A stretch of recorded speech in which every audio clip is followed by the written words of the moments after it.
briefing on the 2022-23 Q2 performance report of the Department of Small Business as well as SEDA and SIFA. So I will request that we be businesslike because honorable members are supposed to have another session after this session. So you are warmly welcome into this meeting. The meeting is declared opened. I'll now move to the next item, which is roll call and apologies. Can Braking take us through on this item?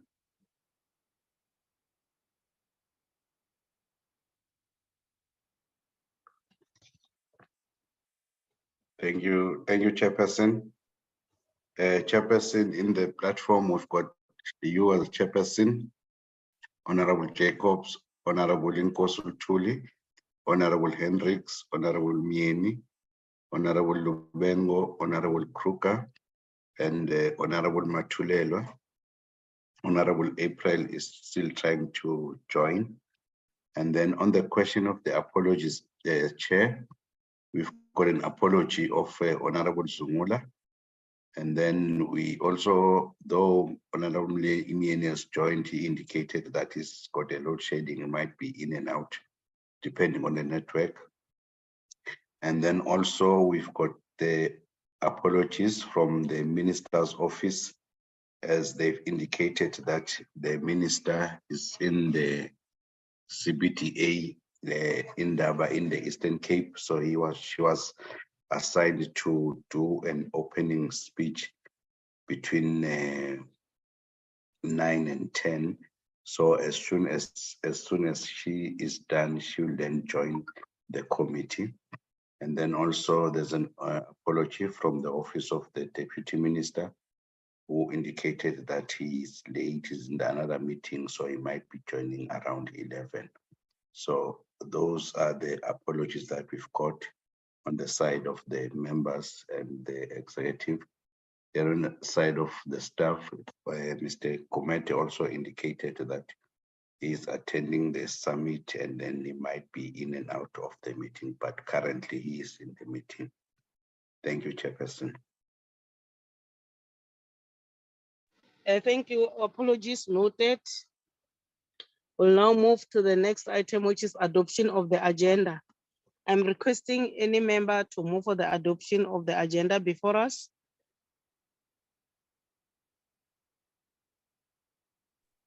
Chair, I move for the adoption. It's Honorable Jacobs. Thank you, Honorable Jacobs. Yes, Honorable Lorraine, you second. Thank you so much. The agenda is duly adopted. We'll now move to the next item, which is briefing.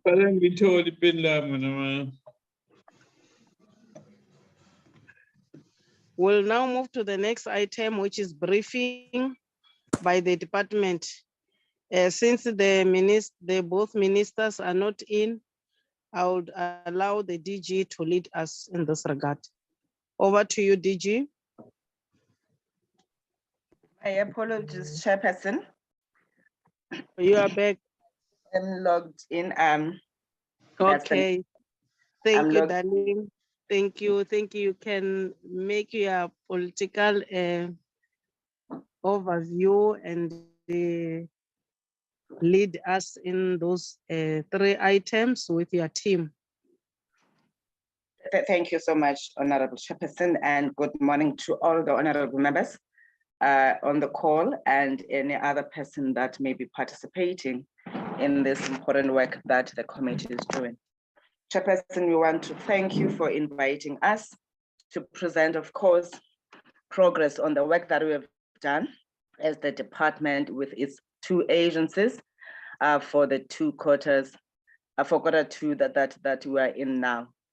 Chairperson, I would like to just highlight a few things that as much as we've achieved some of the targets, but there are areas where we have not performed very well, and the DG will get into those. Amongst those, you'll find out that is the trap that has been a concern for everyone, and we are attending to it to say, how do we review and simplify all the processes that are there? whether we go to the agency CEDA that is responsible for business development support. There's targets that were delayed because we wanted to make sure that all governance processes are followed to the latter. And by the time they go to roll out the other incubation centers, everything is in place and of course aligned to the targets that we have set for ourselves, not only in terms of numbers for the department, but also to ensure that we are able to produce a quality of incubators that can in turn be able to access opportunities once they graduate from our programs. We have not done very well on the cooperatives once more, but we are attending to it, and the DG will get into the details of how and what are the plans that we are addressing, and that some of the things that I'm talking to already they've found expression in being corrected as things stand. Thank you, Chairperson. With your permission, I would like to invite the Director General of the department to then introduce the report. Thank you, Honorable Minister. DG, the stage is yours. Thanks for the highlights. Thanks, Minister. Thank you, Honorable Chair, honorable members. I request permission to share.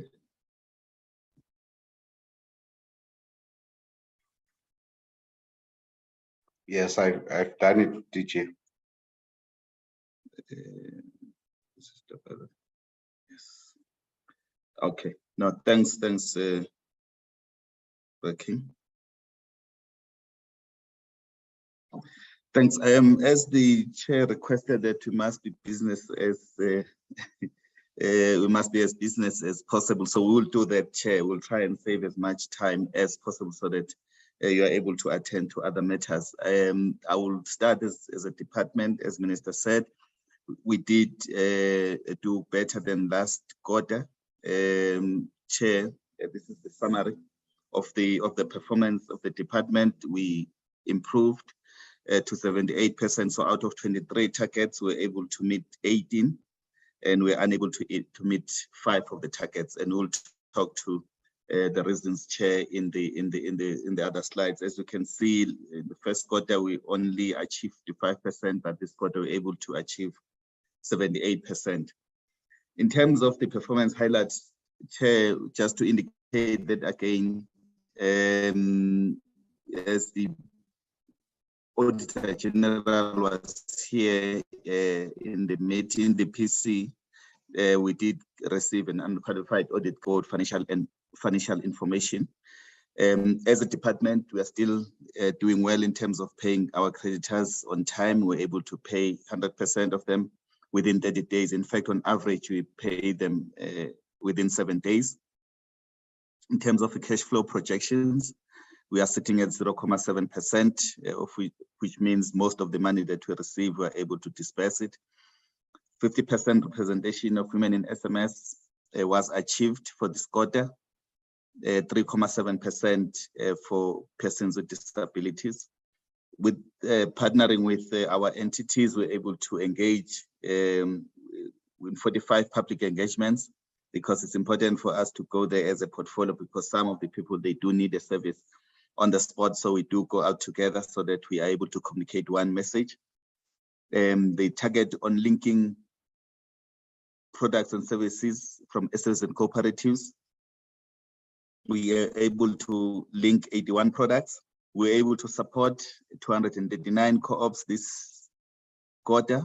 With the partnership that we have with GIZ, they've come in handy to make sure that we're able to provide this non-financial support mostly to cooperatives that we have in the country. Startup youth businesses 3,016 were supported during this quarter, and 6,446 township and rural enterprises were also supported. And then lastly, in this page, 204 crafters were supported through our crafter customized support program, which mostly support enterprises that are involved in the creative industry. Under competitive, we're able to get 12,874 SMMEs. We are proceeding with the business amendment bill, which we have submitted to the minister so that we can go ahead and do further consultations. That was done. Cooperatives funding policy, we are getting there. This quarter, we be taking it through the clusters. We were able to present it to the minister for approval for us to proceed. We have signed memorandum of agreements with these entities that assist us really to deliver on supporting crafters. We work through the provincial entities. Those are the ones listed there. We're able also to continue rolling out red tape reduction, focusing mostly on the Northwest province.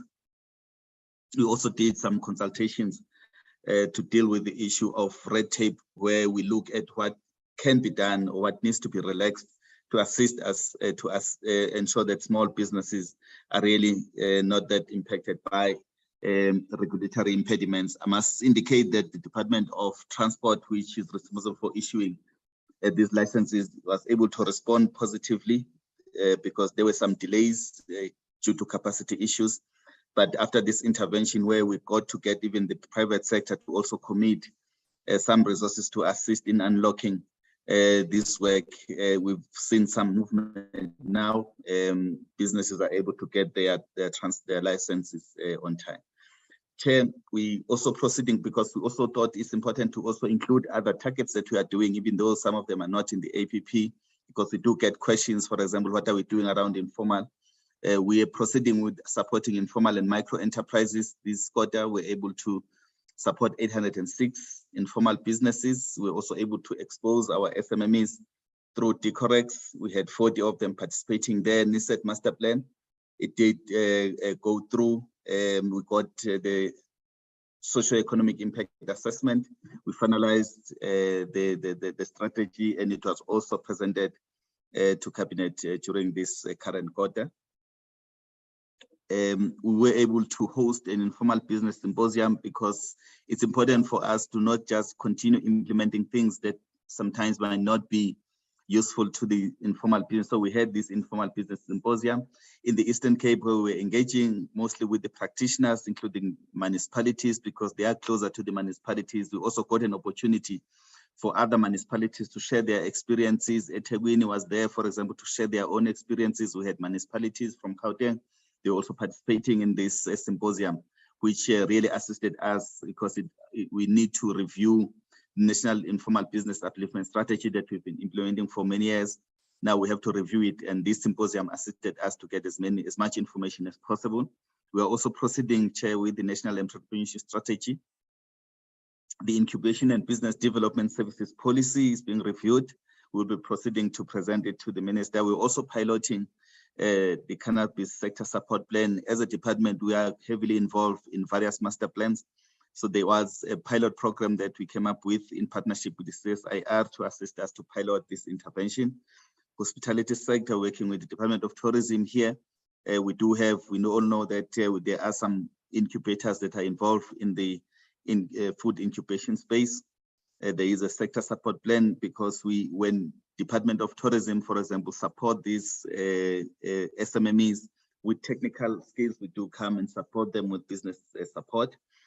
A database of SMEs and cooperatives. Here we're working with Department of Basic Education, led by the two ministers. We were able to engage because we had to identify opportunities for SMMEs to partake in the work that is done by the Department of Basic Education. So we are proceeding with this work because we hope that most of the contracts, especially that come from maintenance, construction, must go to the SMMEs, especially local SMMEs.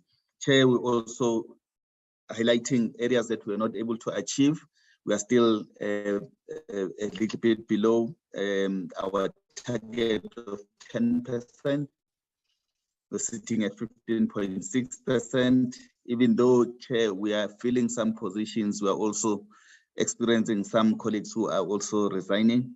That's why the target is not moving as quickly as we would like, but there are plans in place. We have a recruitment plan in place, which we'll continue to implement. Chair, we also have these two targets which are linked, which are aimed at ensuring that the database that we have is fully functional, but also it becomes a key element in terms of assisting and reducing red tape for our SMMEs. We've started this project. We were able to finalize the deviation so that we also link this with other projects that are also implemented by CSIR. We've done the deviation appointment to get CSIR on board, but we do not have enough time to implement all these other interventions. But we are in that process during this quarter to implement these interventions. We believe that will achieve this target by the end of this current financial year. Chair, the other one that we did not achieve is the linkages of SMMEs to global market opportunities. There was just a limited number of pavilions and trade shows in Q2 to expose SMEs and cooperatives, but we're working with the entity, but also mobilizing more budget. But in addition to that, we're also looking at other ways of ensuring that we are able to expose these SMEs into these global market opportunities. In this slide, Chair, the other target that we were not able to achieve, we had a target of 2 business infrastructure projects to finalize. One that we were unable to achieve was because of security issues during that quarter, which is Q2. The people who are running the project decided that no, let's delay the installation of all the equipment to address security issues first. And because they knew that they were not going to start planting there and then, they said, no, let's delay it a little bit. Now they've installed everything and the planting season has started. So everything is working as we speak. Chair, this is the financial report. With your permission, I'll just quickly request the CFO to proceed and then I'll come back with the HR report and then finish, Chair. CFO. Thank you, DG. Good morning, Honorable Chair, honorable members, or Honorable Minister, DG, Chairperson, CEOs, and colleagues. With your permission, Chairperson, if I could just switch off my video to save on the bandwidth. In terms of our performance, we had projected to spend. Hello?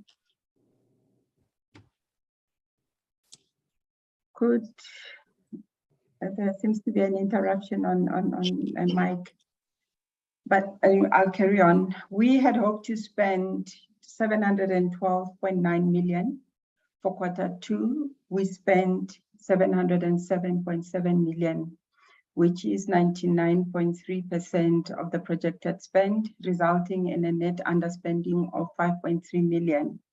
5.2 million, which is 0.7% of the quarter's projection. The overall performance per program, DG, if you could move to the next slide, please. Thank you, DG. Performance per program, we had planned to spend 31.6 for administration. We spent 28.6, resulting in an underperformance of 3 million. With a variance of 9% for that program. Sector and market development program, we had hoped to spend 43.9. We materially underspent by spending 17.6, resulting in an underperformance of 26.3. Development finance branch, we hope to spend 364.2 million. We overshot by spending 379.7 million. Resulting in an overperformance of 15.5 million. Enterprise development program, we had planned to spend 273 million. We overshot there as well by spending 281.8 million, resulting in a variance of 8.7 million. The reasons for the performance, next slide, please, DG. Thank you. Program 1 underperformed as indicated by 3 million. Mainly as a result of the current vacancies that we have, as well as goods and services underperformance due to the cash flow alignment. As previously reported for Q1, we had overshot in spending for that program. Program 2, which is our sector and market development, which materially underspent. We have the underspending of 26.3 million is mainly because of compensation of employees contributing 3.3 million due to the misalignment of our structure, where in some of our program 2 officials are paid from program 3. We currently, in terms of the personnel structure and the budget structure, we are not fully aligned as we were still awaiting the concurrence from the Minister of Public Service Administration, and as the committee would know, we received confirmation or concurrence, and the structure was officially approved and effective from the 1st of September 2022. So what we then do to make sure that we correct the expenditure, we quarterly pass journals to make sure that the alignments are correct, the misalignments are corrected. And in quarter one, we had also reported that we had to spend on IMET because we had reprioritized programs, budgets from this for this particular program. So the correction was done in this quarter that we are reporting on.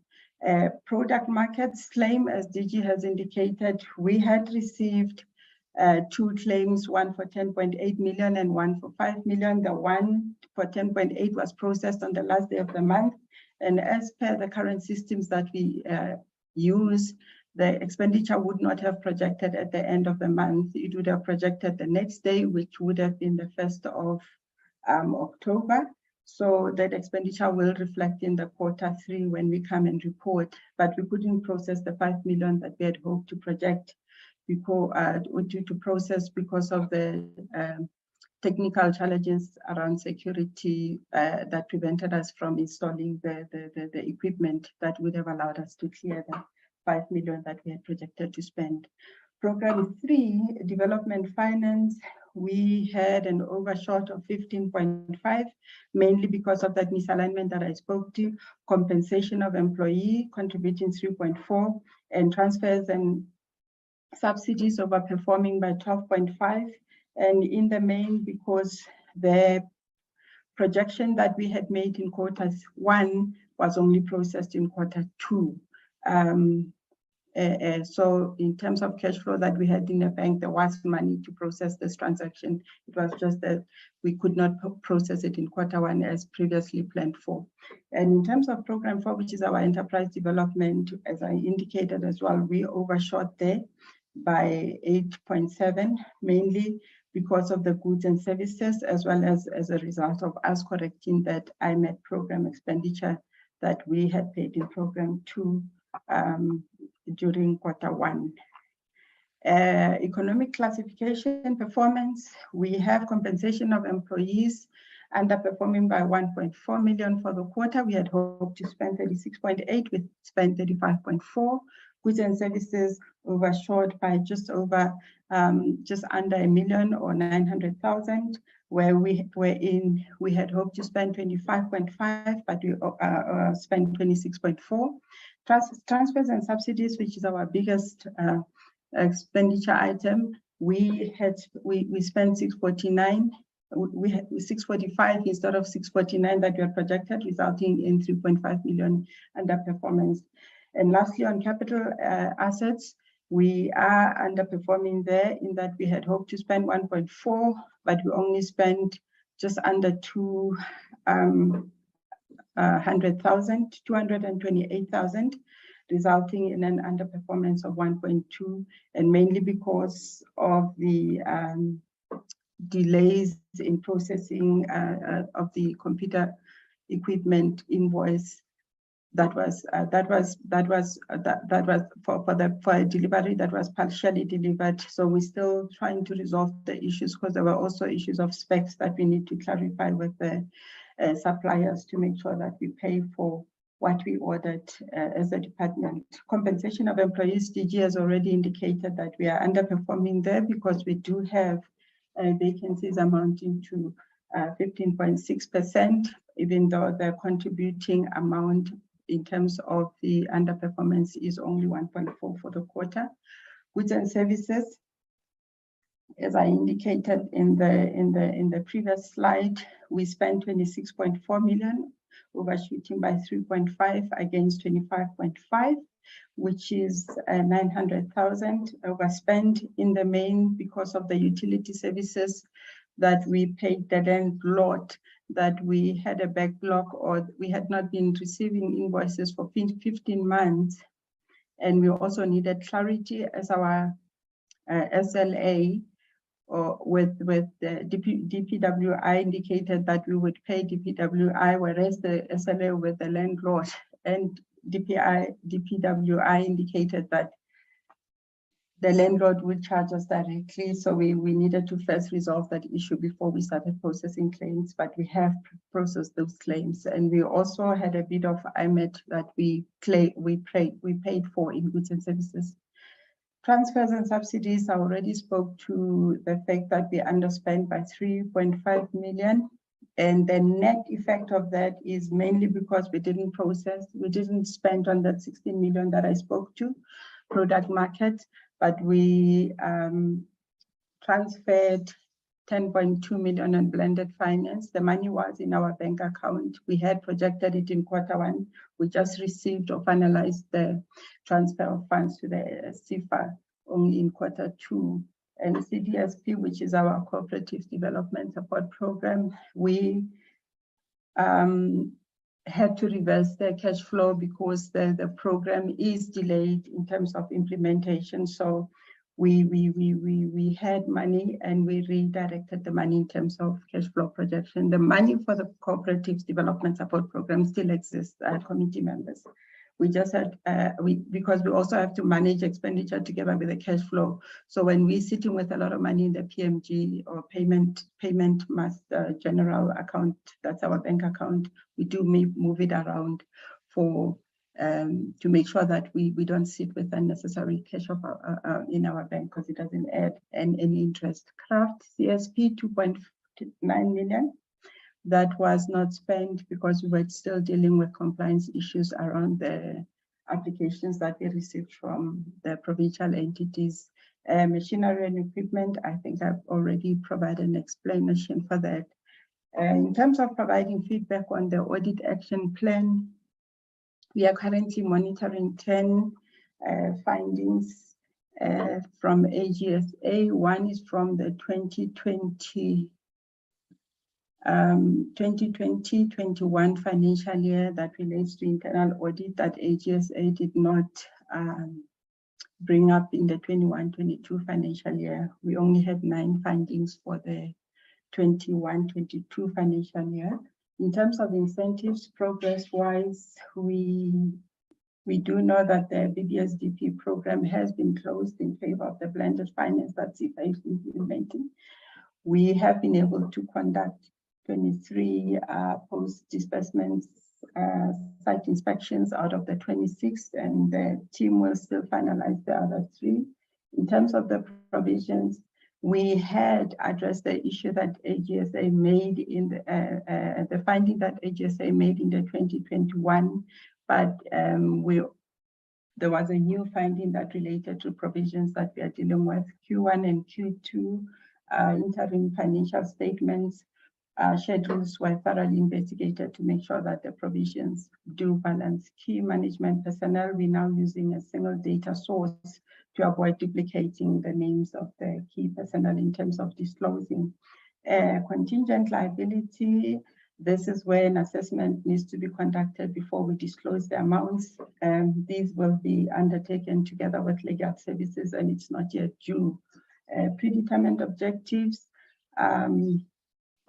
we are implementing lessons learned on the current programs because the findings were made on programs that are currently not active. So for those that are active within the departments, we are implementing the lessons learned from there. In terms of the number of crafters supported through the craft customized sector program, we have introduced additional quality checks to ensure complete information is provided for our performance information. In terms of deviations not supported through supporting evidence, we're saying here we had corrected the annual report that was submitted to AGSA on the 29th of July 2022, and that the strategic planning and reporting framework and standard operating procedures were updated and approved by EXCO during Q2 that we are reporting on to avoid the recurrence of the finding that was made by AGSA. In terms of internal audit, we have completed the POPI assessment. The ICT general controls were undertaken and finalized as well. And in terms of the external internal audit assessment, that was still in progress and was completed in the month of October. Kyaleboha Chair and DG. Thanks, Chair. Just to finish off, I'll quickly go through the HR report. I did report that our vacancy rate is still a little bit high.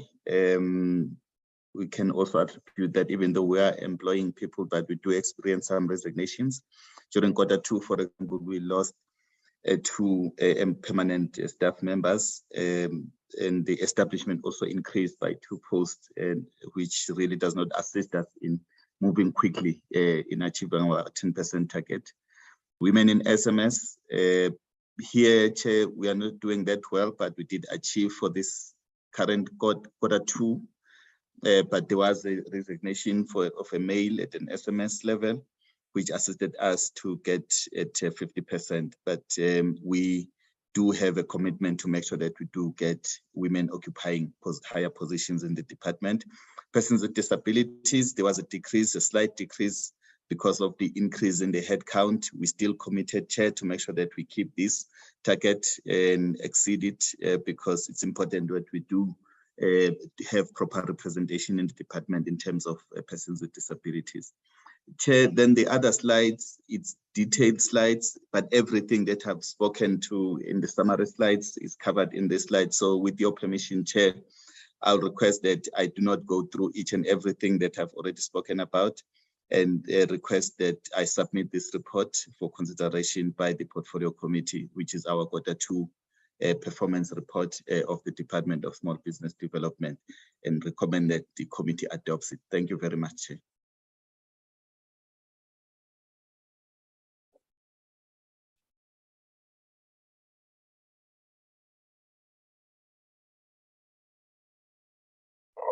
Thank you, DG, for the presentation and your team.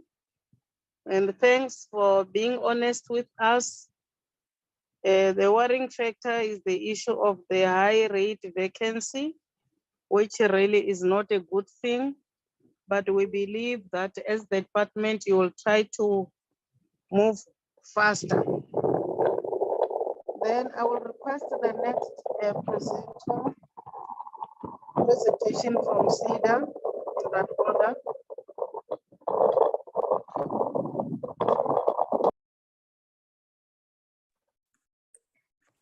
Braking, can you please give me permission to share Mxolisi Machamba from SIFA?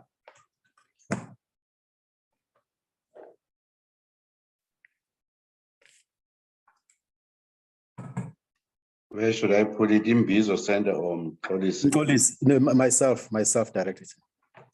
Okay.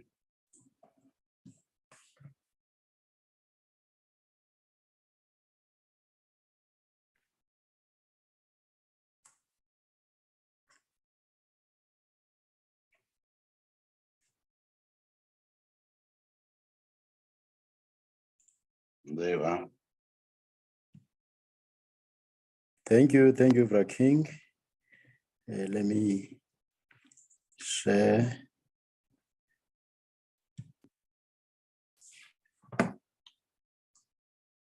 Good morning, Chairperson and honorable members, Minister, DG and colleagues.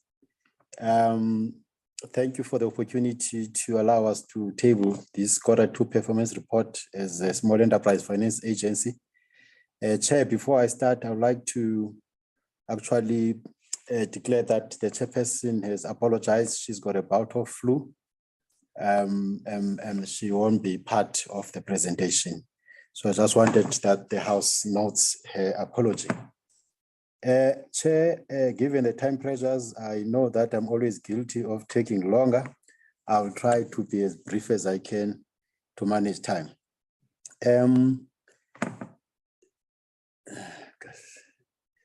Sorry, Chair, just want to do this.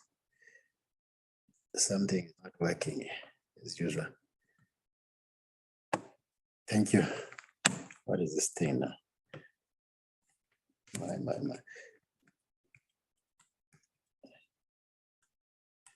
Apologies, this thing is frozen now. Yes, I hate this. Chair, we tabling Q2 report. I'm just disorganized by the system that is frozen. Let me escape. Ooh. Frozen. Just bear with me, members. Let me reload.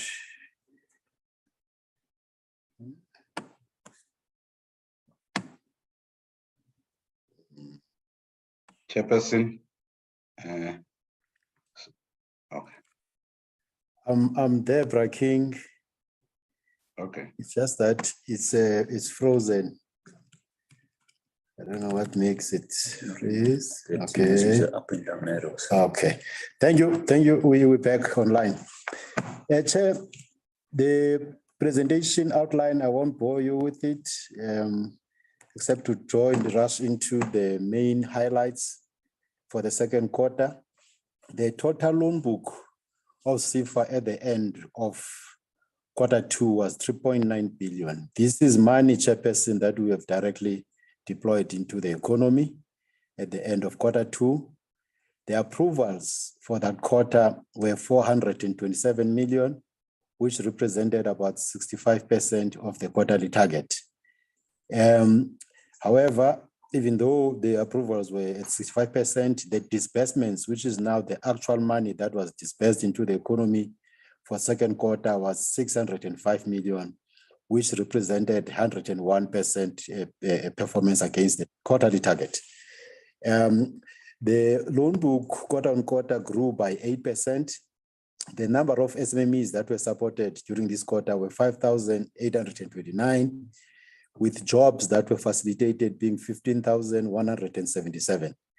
The money that went or that was disbursed to Black-owned businesses was 518 million. The money that went to township-based enterprises was 122 million. The money that went into women-owned enterprises was 201 million. And money that went into youth-owned enterprises was 156 million. The Chair, I won't spend much time on the balance scorecard except to flag that the approvals, as I stated earlier on, for this quarter were at 65%. The target was 670 million. We managed to approve deals to the tune of 437 million. This in the main really was driven by the quality of the deals that we're receiving over the period, particularly from the TRAP program. Then the year-to-date target, Chair, was 1.1 billion, and we're sitting at 791 million, which gives us that 71% year-to-date target, which is ahead because we should be sitting at around 50%. And then for disbursements, the target for the Q2 was 601 million, and we disbursed 605 million. Year-to-date target, it was 1 billion, and we're sitting at 1.2 billion, which gives us 118% performance against target.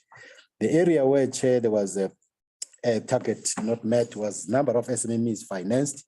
The target for the quarter was 25,000, and we managed to do only 5,829, which I'll explain. The year-to-date target was 42,000, and we achieved 13,729, which is 32% year-to-date. Chair, the main driver here is an issue that we're going to address internally.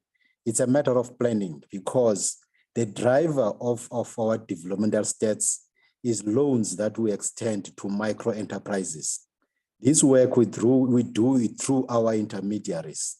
What we picked up now is that we need to allocate these targets on a quarterly basis, but it must be aligned with the season because the lending of micro lenders is seasonal.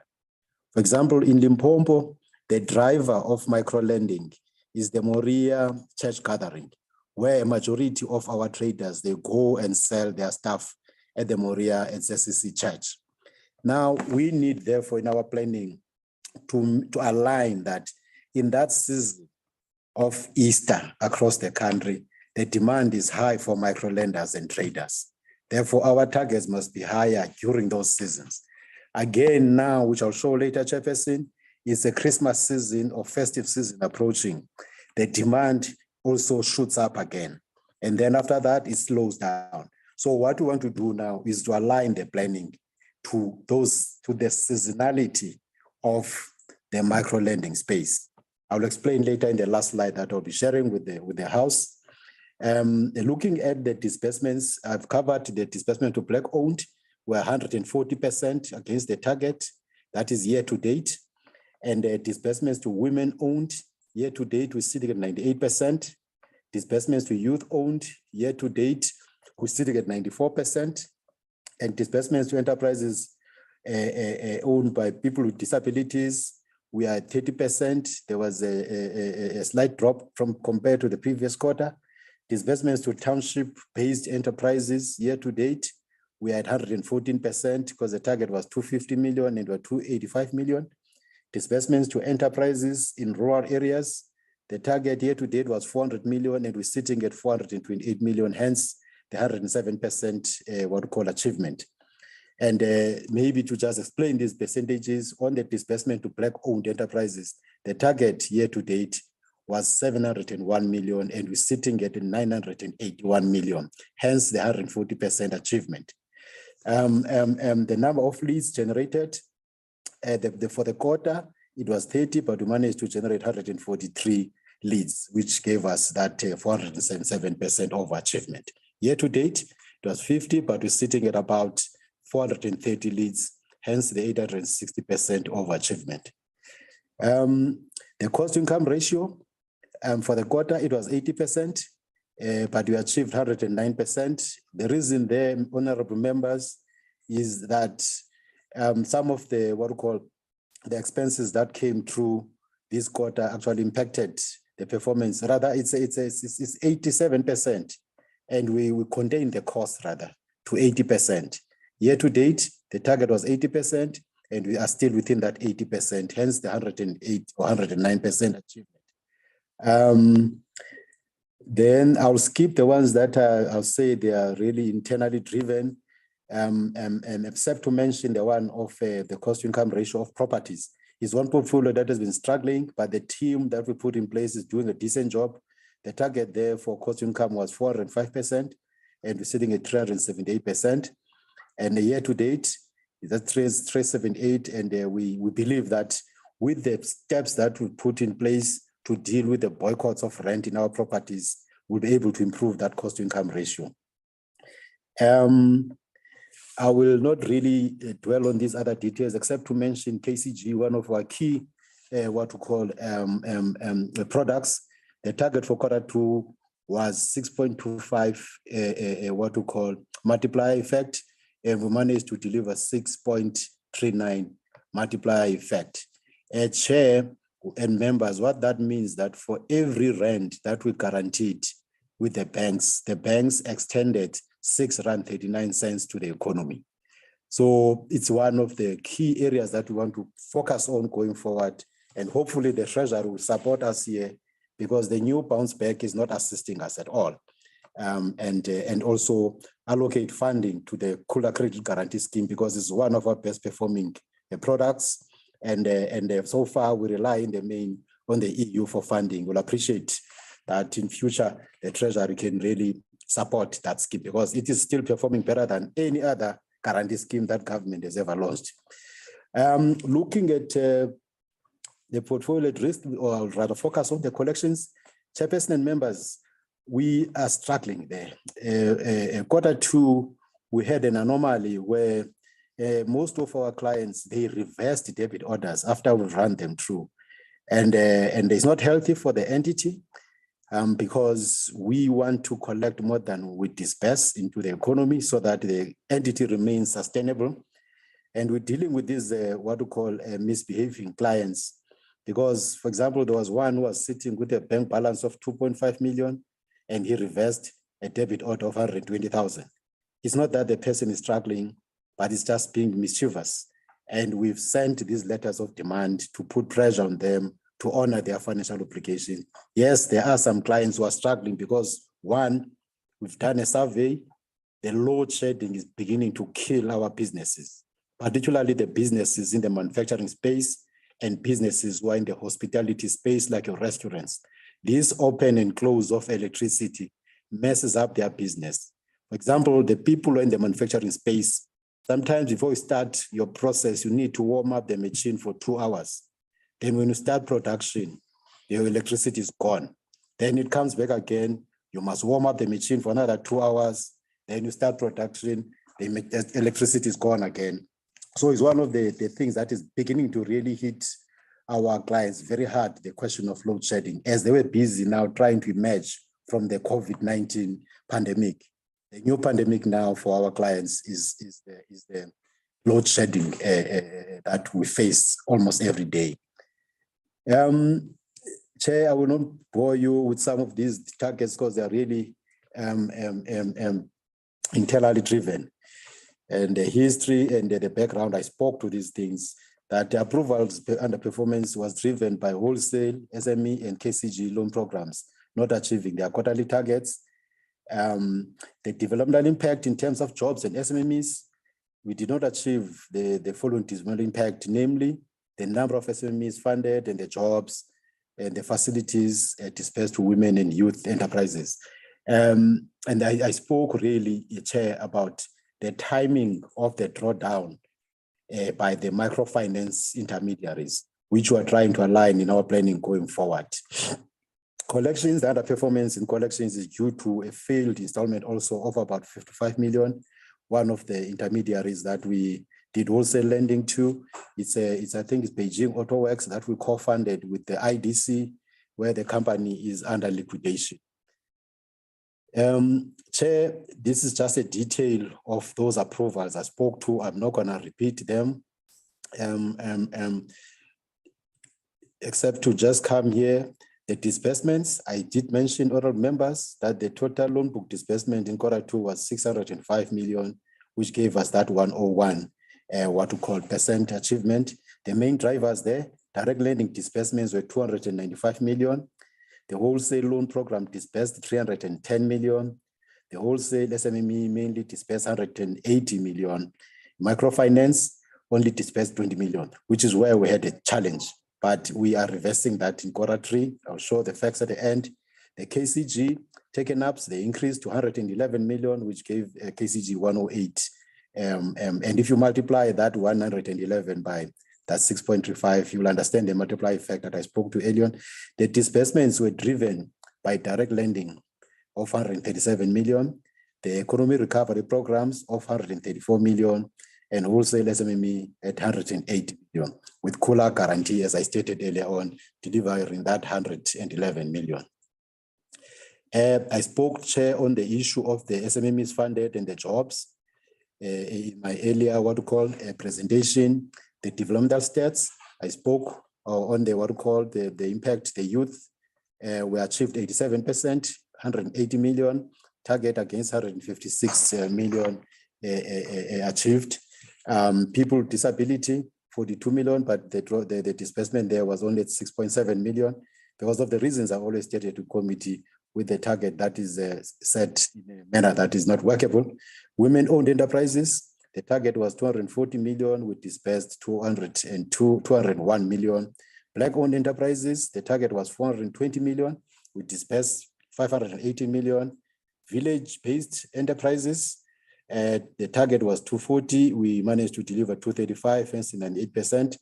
Township-based, we disbursed 121 or 122 million against the target of 150. The geographic spread, Chairperson, the main leader here is Gauteng at 35% of disbursement, followed by the by Mpumalanga at 13%, the Western Cape at 11%, and Limpopo at 8%, Eastern Cape at 7.7%, Free State at 6%, Northern Northwest at 3.7%, and 1.6%, what we call it being Northern Cape. Really, in Limpopo and Mpumalanga, the main driver there is the microfinance lending that is quite active in that province. But we are also growing now in KZN in the Eastern Cape with our partners in the intermediary space. This is just a composition of the portfolio. I stated the size of the portfolio is at 3.9 billion earlier, 1.4 billion being wholesale lending at 36%, and 2.5 billion in direct lending being at 64%. The portfolio at risk, here members were measuring any loan facility that is 60 plus 1 day in areas. The overall portfolio at risk remained constant at about 41% quarter on quarter against the target of 43%. This comprises 28% of portfolio at risk in wholesale lending and 47% in direct lending. Direct lending also has your TREP and your COVID relief programs. That's why the portfolio at risk is higher there. And the increase is impacted by the rolling forward of that portfolio. 74% of the SMEs relief fund is at risk. This is now the COVID relief fund because the moratoriums have come to an end. Now the time to pay has come, and we are now beginning to see the results that affordability is a problem for those clients who received what we call the COVID relief programs. At 4% is a worrisome number, but we're engaging our clients to ascertain the real cause of the problem. I spoke to the collections. Here, we want to drive the collections as high as we can, members, because we need to reinvest that money back into the economy and also to support the sustainability of the entity. Total collections was sitting at 47%, very worrisome, because our target was 87%. And the factors really that affect is our clients is one, they have low cash flow, and which is also compounded by load shedding, the increasing interest rates, and the poor performance of the economy. I spoke about this cost-income ratio. I won't repeat it. Human capital management. The following action relating to the employee engagement has been implemented. Study assistance program has been implemented. The culture improvement project is being implemented. Employee rewards and recognition plan also being done. Performance management practice, the performance appraisals and moderation processes were completed as at end September. All our employees had submitted their performance agreements for the new year. The mid-term performance evaluations are underway. The emerging risks, which is what is not showing at the bottom of the screen there on my screen, I don't know why, are the risk associated with the pending merger. We're losing people in numbers in critical vacancies, and we're struggling to attract people given the 24 months contract that we can offer them, because any reasonable person will never leave a permanent job and take a job of 24 months. And at the executive level, on average, we usually sit at what we call 5-year contracts. 24 months just doesn't fly. And we're struggling to fill those vacancies, but we'll keep pushing. Oh, this thing freezes again. Apologies, Chair. Let me see. Bye. That's when I thought I was cruising here. I just hate this thing. Okay. Stop sharing. Where is it? Close this thing. Apologies, Chair. Stop sharing. Where is it? Stop sharing. Okay. Apologies, Chair. I don't know why this thing performing today. Okay. Where's this thing?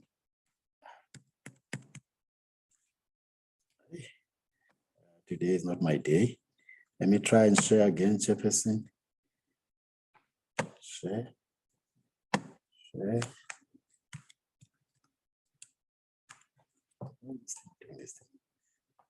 It's got something to do with this. Yeah. Okay, thank you, Chair. I'll skip this marketing and communications and the board governance and what the board, the committees met and approved. I just want to move on the catch-up plan and close, Chairperson. We are of the view that, Chairperson, come financial year and will be able to achieve the targets where there are gaps, particularly in the developmental stats. Microfinance, as we speak, there are 7 deals, and the amount is 115 million rands.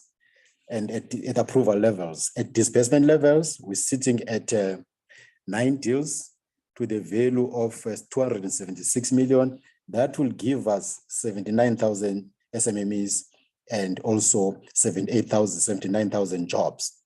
This is alignment, Chair, I was talking about, that come the festive season, the Easter, that's a high demand season. Those numbers are driven by the festive season that is coming. Cooler credit guarantee, with approvals, we've got 3 deals to the value of 500 million. Disbursement stage, we've got 8 deals at 272 million, which will give us 573 enterprises and 2,863 jobs. At SME wholesale, 9 deals, 410 million rands value. Disbursement level, 7 deals at 76 million, with SMMEs of 127 and 636 jobs. Direct lending, approval stage, 146 million, rather 146 deals, and the value is 708 million. Disbursement stage, pipeline, rather it's 95 million. The value is 460 million, which will give us 146 enterprises and 2,000 jobs. The total therefore members of approvals deals at approval stage is 165 deals. The value is 1.7 billion. At disbursement stage is 20 deals, and the value is being 1.1 billion, which will give us those 79,703 SMMEs, and the number of jobs will be 84,378. The driver being your microfinance. Then in conclusion, members, this is where we will end. Value of approvals by end of March will be sitting, for example, at about 13% more. They will exceed. The projected total is a 2.5 billion, and versus the target of 291 will be 13%. Disbursements will also exceed by 13%. A number of SMMEs will exceed that by 10%. A number of jobs will exceed by 12%. And we want to close all these deals that are at approval and disbursement stage, Chairperson. I thank you, and I propose that the committee considers and approve our Q2 performance report and the performance catch-up plan that we tabled. Thank you. Thank you. I will now invite Cedar. Thanks for the presentation.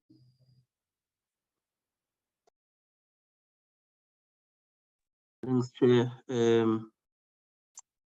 King.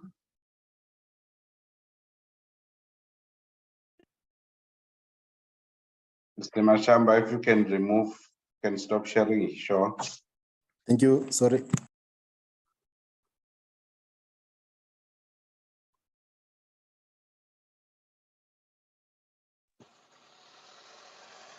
King, can you hear me now?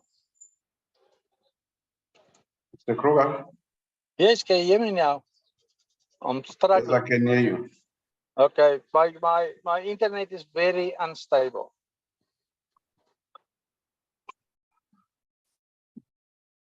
We are still busy with the presentations, Mr. Kruger.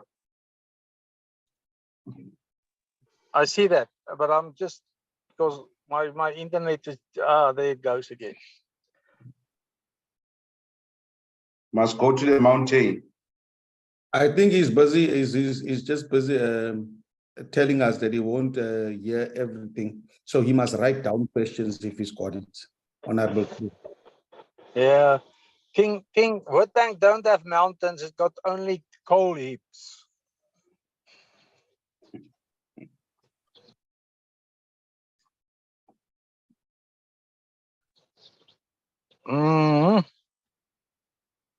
Problem.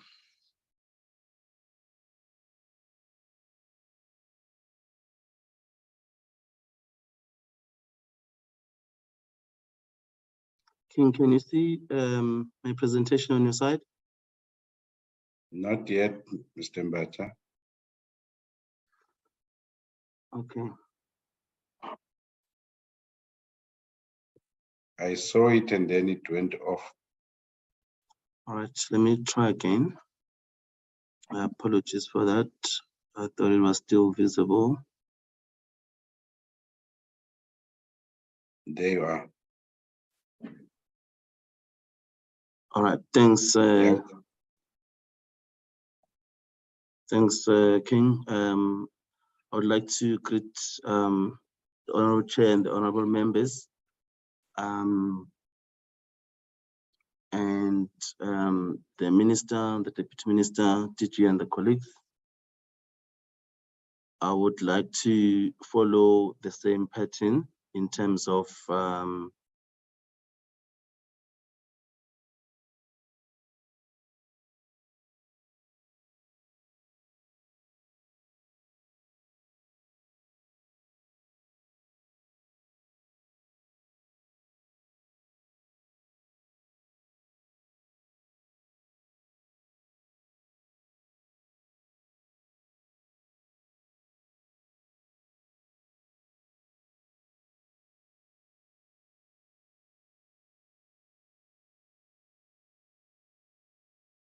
Chairperson, if I may. Honorable the Chairperson. Yes, proceed. Chairperson, I note that the department from CIFA till CEDA, that there is a serious impairment in terms of them being able to broadcast the presentations. The presentations we do have on email, and I think that if they've got hard copies, we could follow our presentations that we've got on email, and they could continue with their work to present that. It just holds up the meeting for a long time. That is my proposal, Chair. Yeah, let's give them just 2 minutes. If they fail, we'll take your advice. Thanks, Honorable April.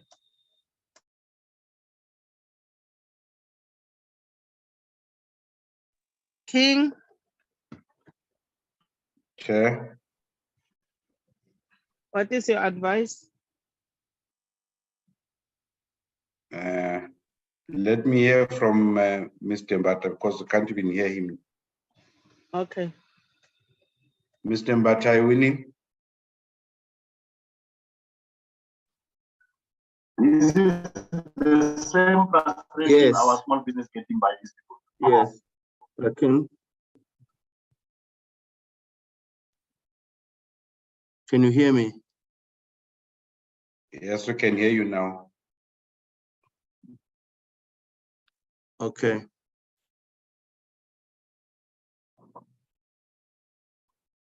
I'll try to present then. If apologies for that, Chair and honorable members.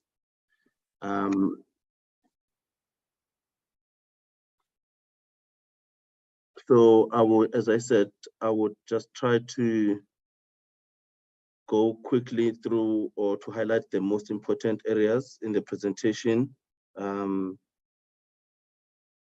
that then I'm able to save time, which we've already lost. I would just go through what we're able to achieve as an organization. So I here today present the Q2 report of CEDA, and I will highlight what we're able to achieve based on the achievements to date, or Q2 rather. As an organization, we're tracking about 17 indicators, or we're measuring about 17 indicators in Q2. We were able then to meet 13 of those indicators, which means we did 100% or more, or achieved 100% or more on 13 indicators, and with 4 indicators where we underperformed, giving us a 76% performance achievement for Q2 as an organization. There were 4 indicators that were not able to achieve 100%. One of them, which is on the scale up, we're able to achieve between 8 and 9% of that. And then we achieved below 50% on 3, which is your access point and incubation centers established, and the technology, which is the TTA that we were trying to also adjudicate. But I'll get into details of those 3 as I'm continuing with the presentation, Chair and members. We then, during the quarter, our highlights, as I said, we're able to achieve 76% of our target. And these are the indicators that we're able to achieve. On the incubation program, we had a target of 1,000 SMMEs in the quarter. through our incubation, we're able to achieve 1,588 SMMEs that went through our incubation in the quarter. In under productivity improvement that we do for SMMEs, the target was 500 SMMEs. We're able to do 521 SMMEs, meaning we met the target. On the work that we do to improve quality of products for the SMMEs, the target was 750 for the quarter. We're able to achieve 1,182 for the quarter.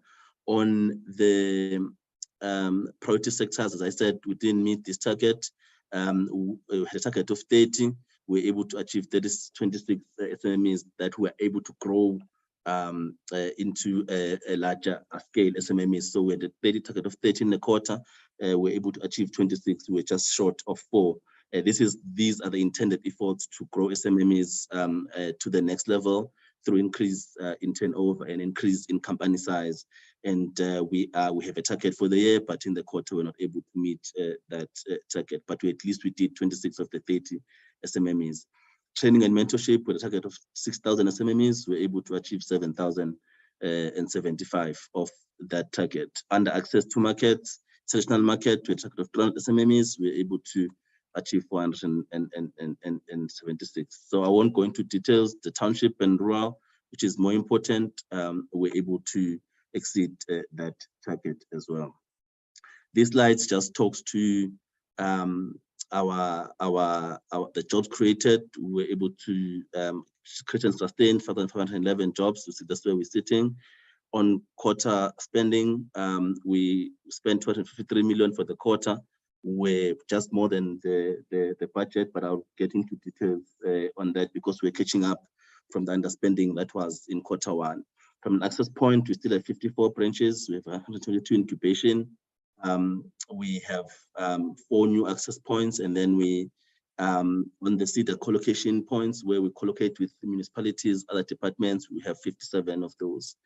And in terms of the demographics, 89% of our services went into Black-owned businesses, and 9% went to business owned by coloureds, and then 1% to Indians and 1% to white-owned businesses. I would not spend time here because I've talked about it. I just want to go straight into the achievements in detail so I can explain. Chair, with your permission, if I could, on the ones that we've achieved, can I just touch base a little bit and not spend too much time, but maybe spend more time on what we've been able to achieve and what we're going to do then going forward to make sure that we achieve that. As shown on the township SMMEs, we are on track even annual to date. I mean, year to date, we are also on track in terms of that.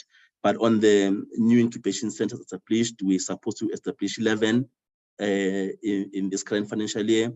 The target for quarter 2 was 3, and we're not able to do that. And what we're doing in the quarter is that we've been looking at our policies to enable or to open up this space, the incubation space. So we looked at our policies.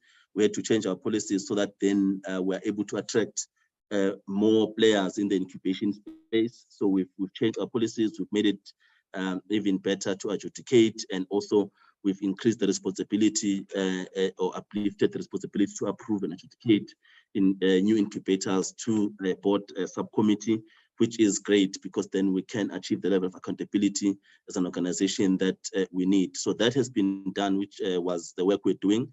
And then that was approved end of October. So the team has started then with the adjudication work, and we should be able then to meet these new centers by end of the financial year. The number of access points, the committee will remember that we want to establish new access points within that SEDA and SEFA services can be received or can be available in the remote areas of this country in various provinces.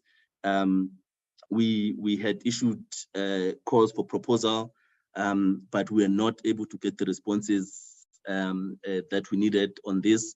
So we then approached associations, different accounting bodies, for us to be able to then get more businesses that are owned or more service providers to be able to do this work for us. I'm happy to say that we are now adjudicating, and we should be able then to achieve the target by end of the financial year. We're working on it now. By end of the Q3, we will be finalizing and contracting, but then Q4, we should be able then to have these running, and by end of the Q4, we'll be able to report on this, Chair and the members. On, as I said, on local markets, we're doing well. SMEs exposed to local markets, we're doing well. International markets, we're also doing well. That is both target for the quarter and annual targets. On incubation clients or SMEs that went through incubation, we're doing quite very well on quarter, and also on year to date, we are also above target. So those ones, you can see they green across the lines, because we are achieving those indicators that were set. Productivity improvement, we also achieved in this quarter. We're able to do 21, but also if you look at year to date, you can see the target is 1,000, and we are on 1,428, which means that we are, as we are halfway throughout the financial year, we are on par, and we're achieving that, and it looks good for us to be then achieving it for the financial year. On clients assisted with technology transfer assistant, again, this falls within the same SEDA technology program unit, where we're reviewing all the policies, and even for the technical assistance, where we're lifting these up to the next level. So, but on year to date, we are on par, we've achieved, but in the quarter, we're not able to achieve, and we are now adjudicating, and we'll be able to award and make sure that these targets are met by year end. We also on program 2 under competitiveness on 2.6, which is more quality improvements, we're able to achieve those targets with the target of 750 SMMEs for the quarter, achieving 1,182 SMMEs that were assisted in this quarter for quality improvements. And again, year to date, we are on par to achieve that. And SMEs with increase in turnover, again, Chair, we are on par. As I said, I would just do high level on those that we've been able to achieve. And the number of jobs we are also, we've done well, created and also sustained. The SMEs with high growth potential, this is where we are deliberate on assisting those SMEs that show potential to grow with all our services to make sure that they move to the next level. The target was 30, we're able to achieve 26, only 4 was not achieved, but year to date, we are achieving a lot because in Q1, we exceeded the target. Then on training and mentorship, the target for the year is 20,000 SMEs that must have been trained and mentored and coached. The target for the quarter was 6,000, and through our partners, we're able to achieve 7,000 for the quarter. And year to date, the target is 10, which is half of the 20,000. We are sitting at 11,277 SMMEs that we've been able to train, including mentorship and coaching, which is quite a great milestone given the need for training and mentorship within the country, especially given the fact that some of the businesses are not able to withstand the current economic pressures. But with the right coaching, training, and mentorship, we believe that the SMEs will then have new ideas as well, and also how to manage and run their businesses within these challenging times. And that's what we are trying to give these SMMEs. Chair, the only one that was due for this quarter under administration program 3 was just more customer satisfaction and vacancy rate, where we are still within the 10% vacancy rate, and year to date we are at 7%, but in this quarter we're able to achieve 4.8%, which is quite good. Yes, we've got quite a large number of staff turnover, but we are able to manage that at this point in time. We're able to fill in positions, even though our HR team is working tirelessly. But we believe that as we move towards the end of, or towards finalizing all the documentation and next step in the merger, we'll be able to see this beginning to die down probably sometime next year as we achieve more stability. I won't, then this just details the HR report in the provinces and so forth. I won't go into details.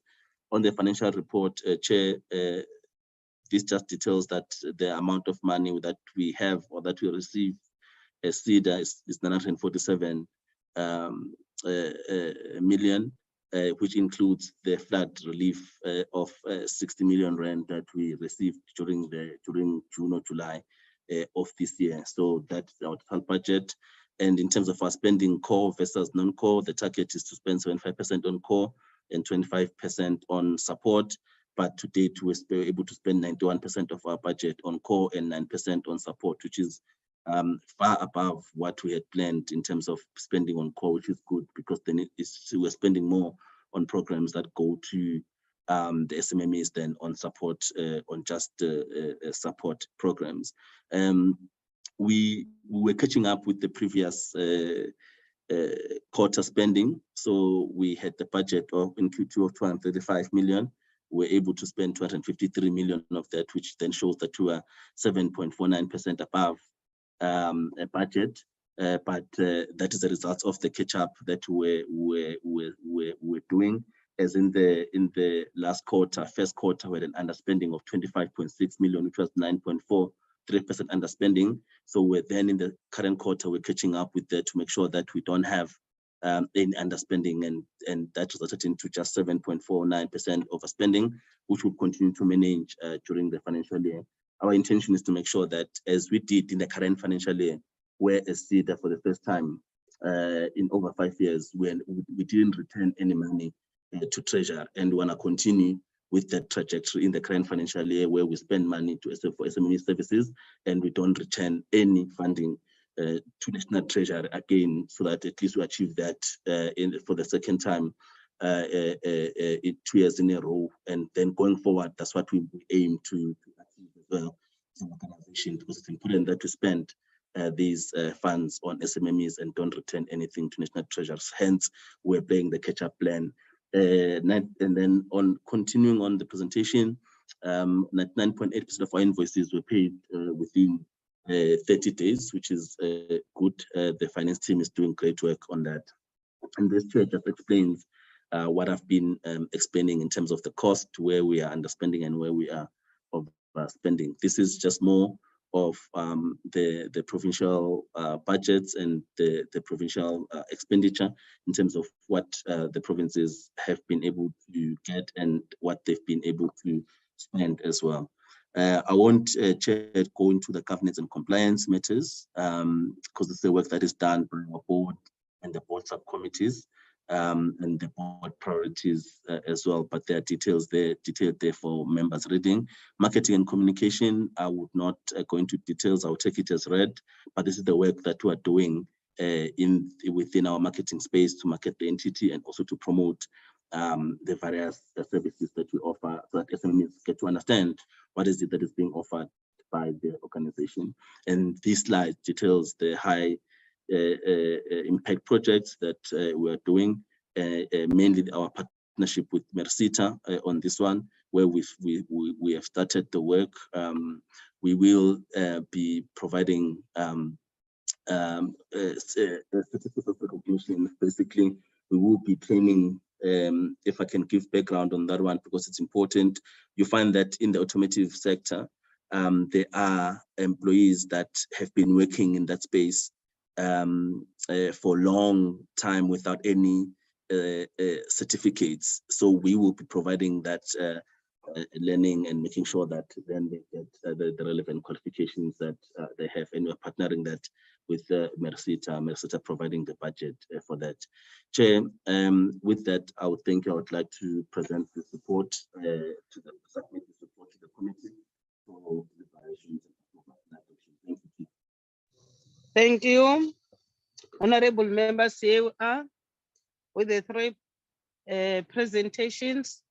I would at this stage request honorable members to engage with the reports. You will indicate which one are you referring to, because we've got the report from the department, a report from SEFA, as well as report from SEDA. King, you will assist me to identify hands from honorable members. Thank you.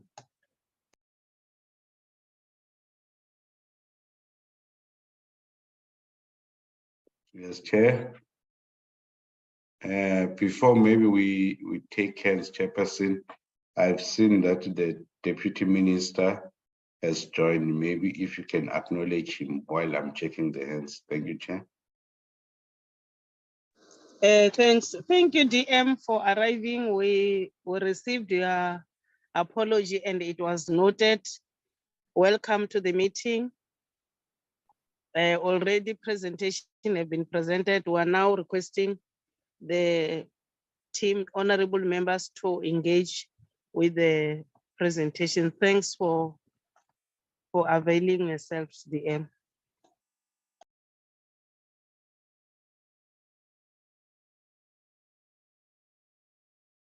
Hands that I've identified, Chair, it's Honorable Hendricks, Honorable Lubengo, Honorable Mieni, Honorable Mtenjane, Honorable April, and Honorable Tromelang so far, Chair.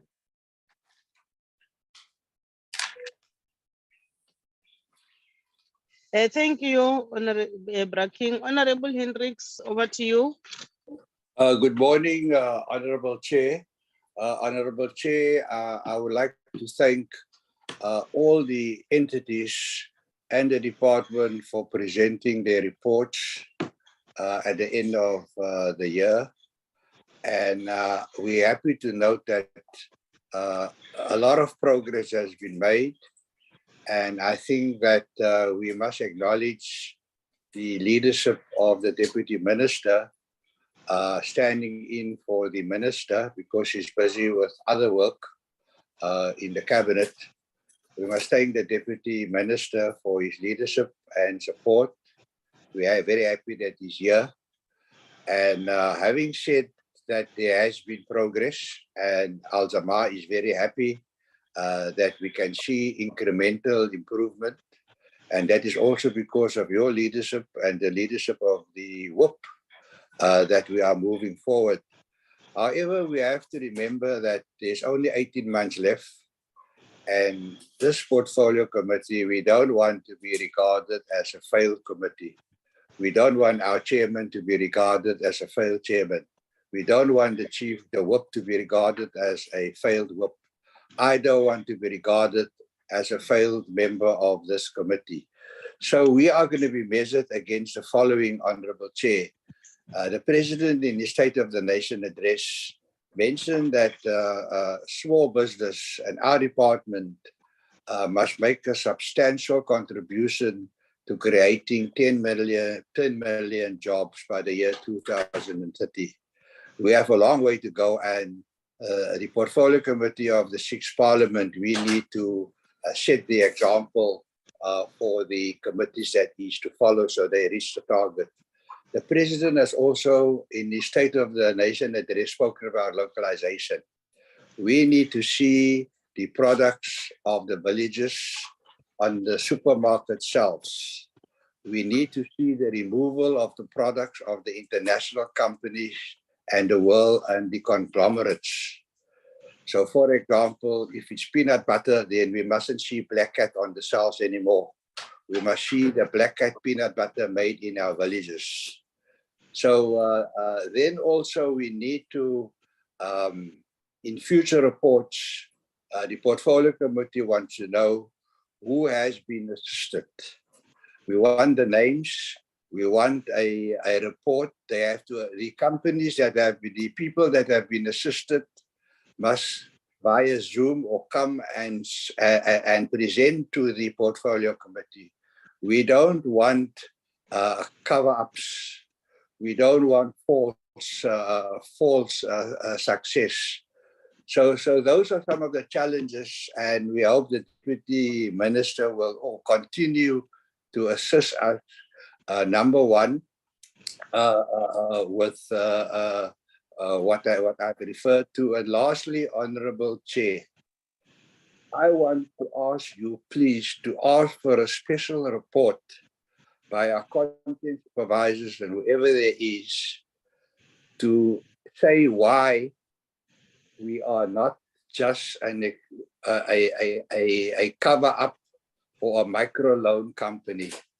The Department of Small Business must not be like a micro loan company where we give loans to people and they must still pay interest, and sometimes more interest than they have to pay if they go private to the banks. We want a guarantee that we are not a micro lending Department of Small Business, and that this portfolio committee does not support the creation of a micro lending department in government. We are a small business development a department, a portfolio committee that is there. We've got a chairman, we've got a whip, and we want to take families out of poverty by getting them to do job. Lastly, the deputy minister must have the wisdom of Solomon. It's nearly Christmas time now. He must put that hat on and see how we can give easy, not permits, but registration certificates for people to do roadside trading.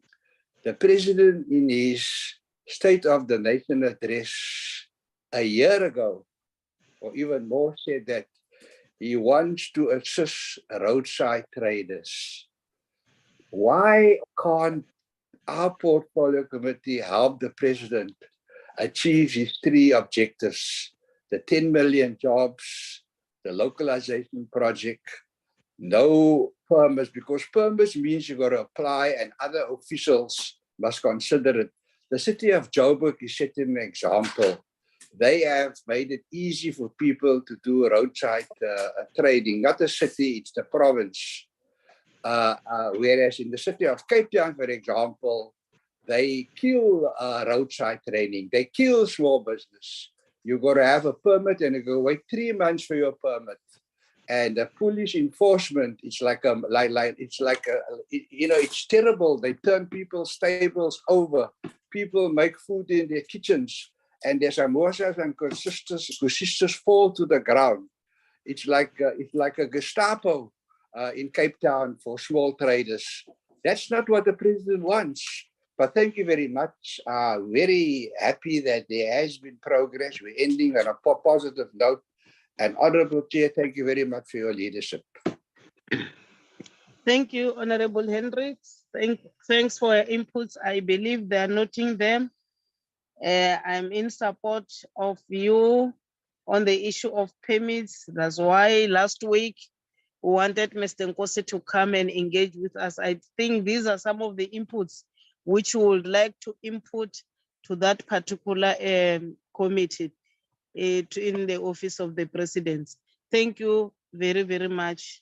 We need to make sure that 10 million jobs are being created. The how part of it depends on our leadership style and our collective wisdom. Thank you, Honorable Hendricks. Honorable Lewengo.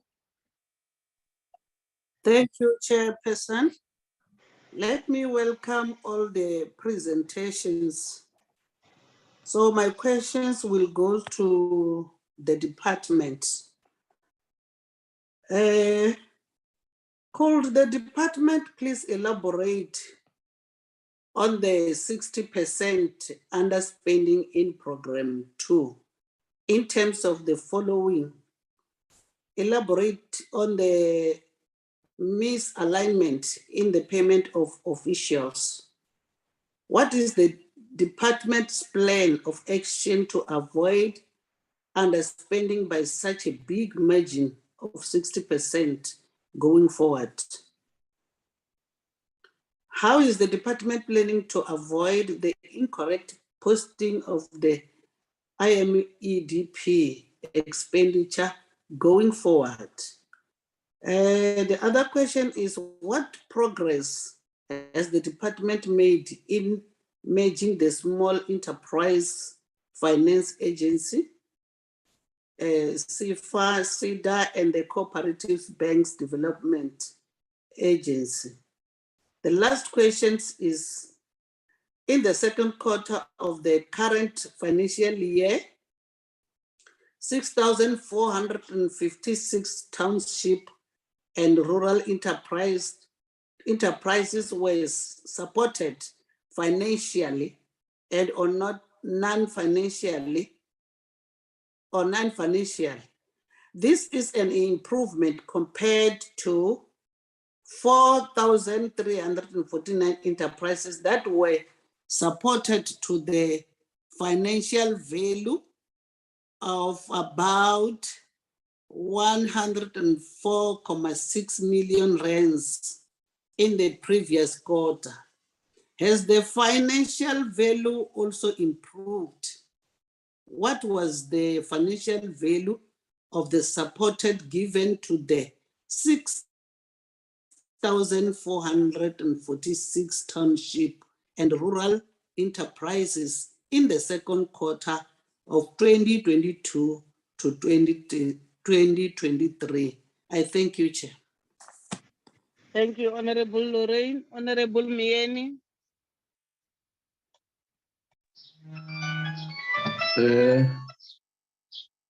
Thanks, Honorable Chair. Greetings to the Minister, the Deputy Minister, and the department. I do also welcome the presentation, but my question will be directed to the department. Can the department give more detail on its consultations with key stakeholders on regulatory impediments impacting small enterprises? Who were the key stakeholders and what were the outcomes of those consultations on the regulatory impediments impacting small enterprise? The second question is the department is doing excellent job by paying suppliers on time. However, the provincial governments are lagging behind, according to the National Treasury. The province owed businesses as approximately 4.3 billion by the end of September 2022. Legislatively, amendments can take a while to be processed and come to effect. Therefore, in the department's view, what can be done to ensure provincial departments adopt a culture of paying SMMEs on time? What role can the department play in this regard? The small business reports that it refurbished or built one business infrastructure for SMMEs and cooperatives against a target of 2. The small business development adds that Khotsi Maubane's infrastructure is partially completed and the equipment will be installed once the security issues have been resolved. Why was the second business infrastructure not refurbished or built? What are the security issues that need to be resolved at Khotsi Maubane infrastructure project? Lastly, Chairperson, is that thing of the cannabis? I think as the small business, we need to engage some of the stakeholders because they are not visible. Intsango idayiswa abantu abamnyama kodwa abantu abathola ama-certificate akubona laba abamnyama mostly.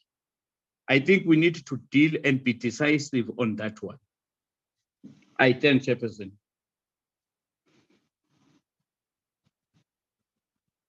Thanks, Honorable Mieni. The next speaker is Honorable Mtenjan.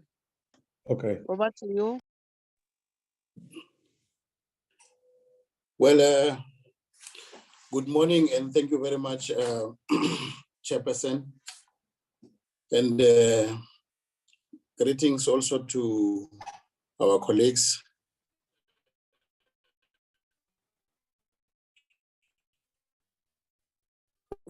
Chairperson,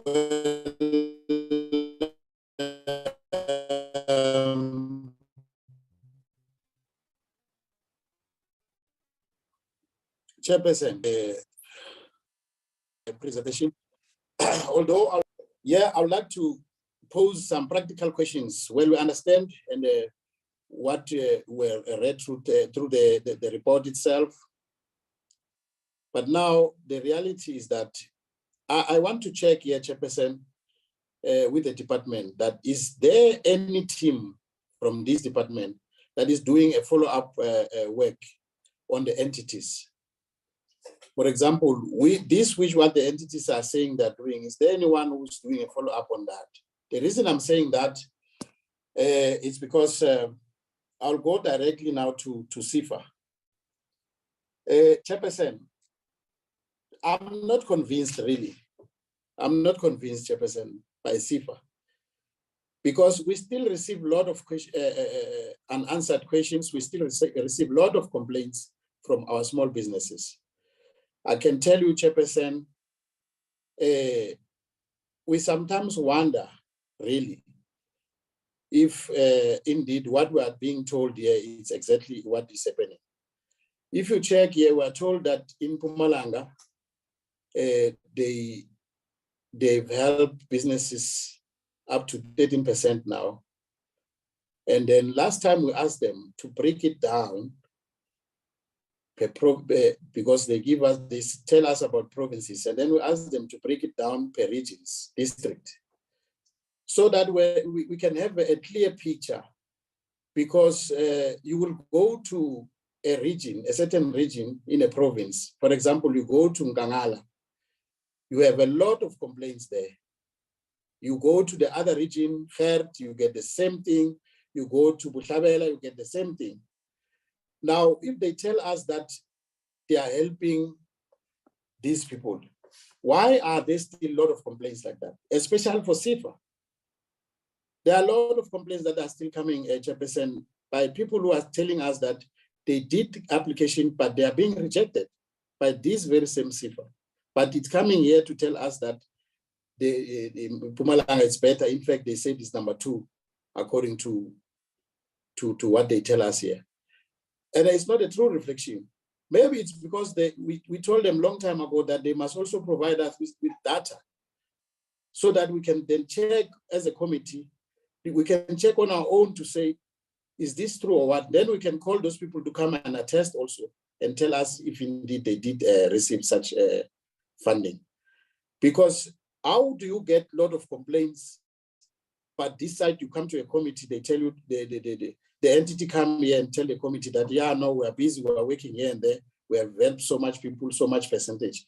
But when you go on the ground, that is not true, unfortunately. So I'm not convinced really, Chairperson, until such time that we will be convinced by getting reports from the people to say, yeah, no, we did receive help from these departments, then we will be convinced. But now we're not. I'm not convinced where I'm sitting, Chairperson, to be honest with you, because complaints are there, practically so. Maybe we need to bring these people who are complaining, maybe we take their details and bring them here in the committee so they can talk on their own. And then another thing, Chairperson, as for OSIDA, yeah, it is correct. I seem to agree with them if they said they did a lot of improvement.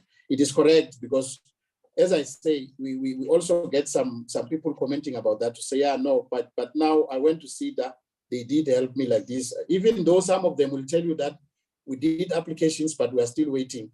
Because also there is this tendency of these entities for ignoring applications or frustrating these people, telling them that they want this, and then they fix that, they send again, they said, no, we still want this, and then still this is not done and all those things. That is a frustration to our people, please.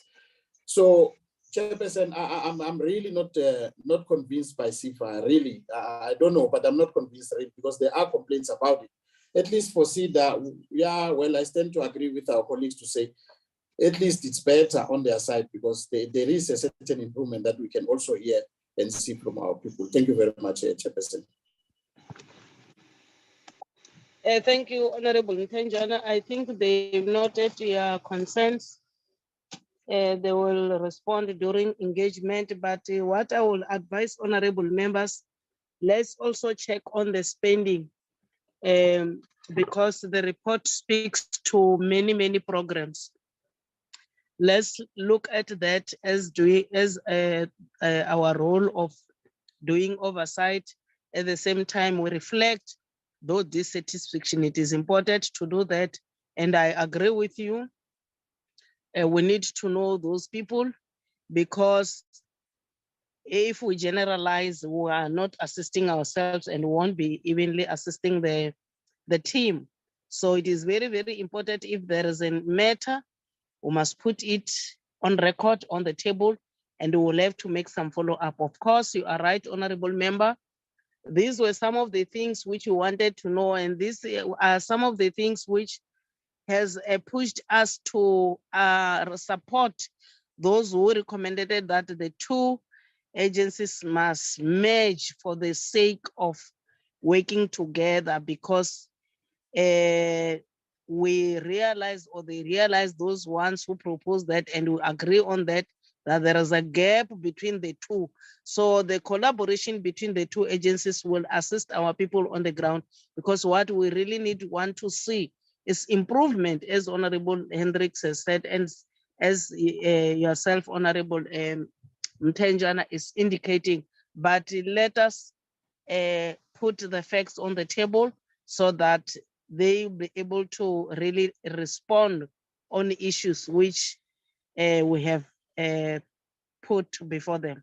I fully agree with you, but let us also engage on the report itself, because here the spending is critical, the underspending is critical. To question or maybe to comment on those areas. But I really concur with you. Hence, the issue of red tapes, I think, is one of the best dangerous weapon which is hindering progress of our people under this small business. I will now invite Honorable April to engage with the report. Thank you. Good morning, Chairperson. Good morning to the Minister. Good morning to the Deputy Minister, the DG, the CEO, CFOs, and all and sundry. I want to first welcome the presentation that we have received this morning from the department and the entities. Chairperson, let me just make a few comments before I come to the questions. I think when anyone says that it is easy to work with CFA and SEDA, they are absolutely not in the system, have never been in the system, and don't understand the system, because it is extremely difficult to get any kind of assistance from the department and from the entities. I can tell you that there's so much red tape that it would take a small business, specifically African child, one who may not have access to accountants and all of that. It will take him a lifetime to get any kind of assistance from the department. I think there's no willingness from the department to help the African child. That is my observation. I think that I'm worried that there's so much red tape and so much due diligence that they have to go through to give someone a loan. And then when you look at the loan book and the loans, that the debt book that they've got, and that is not being serviced, one cannot but ask yourself, how the hell is it possible that you can give people such a hard time to get money from government and then not be able to retrieve the money back when you have got so much red tape and checks and balances that needs to be in place before you loan someone a single 10 Rand. It is really very worrying. I am delighted that I hear from SEDA this morning that they are not going to be returning any money to Treasury. That is a step in the right direction.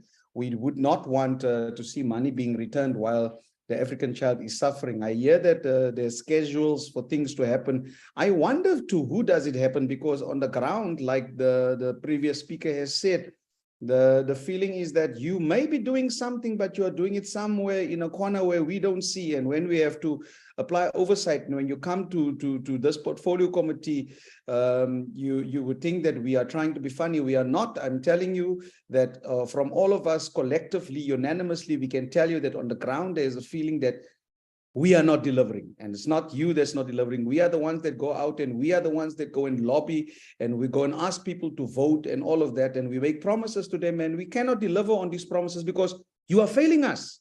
And it is something that you must note. You are not failing just us, you are failing our constituencies, and it cannot continue unabated, and it should be noted with that.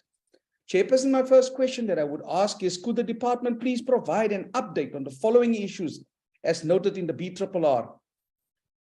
The progress on the Business Amendment Bill and the National Small Enterprise Amendment Bill may only be referred to Parliament in 2023. The department should develop a turnaround plan on cooperatives. The plan must be incorporated into the third quarterly report of 22-23 and the consideration and discussion with the committee, the SMME and cooperatives funding policy. B of my questions is, can the department, so organizational structure was approved in August 2022. Since this approval of the DSBD's organizational structure, what progress has the department made in implementing the new organizational structure to reduce the high vacancy rate in the department? What difference has this made to the DSBD's recruitment process?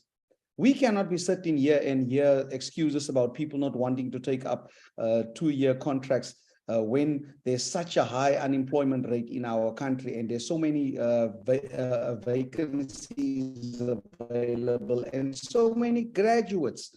C of my questions is, in program 3, in the first quarter of 22 and 23, the department missed its target of supporting cooperatives, citing a lack of appetite for participation by cooperatives. Also, there is no quality pipeline of applicants. In 23, the department managed to exceed even the cooperative targets. What did the department do different? What did you do differently in the second quarter? Really tell us. And what kind of non-financial and financial support did the department provide to the 239 cooperatives? Could the department please give us a breakdown by sector, race, gender, age, and geographical location of these cooperatives? And with this, I thank you, Chairperson.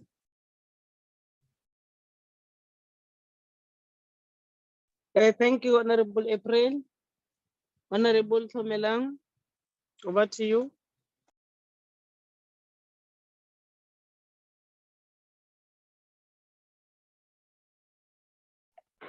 Thank you.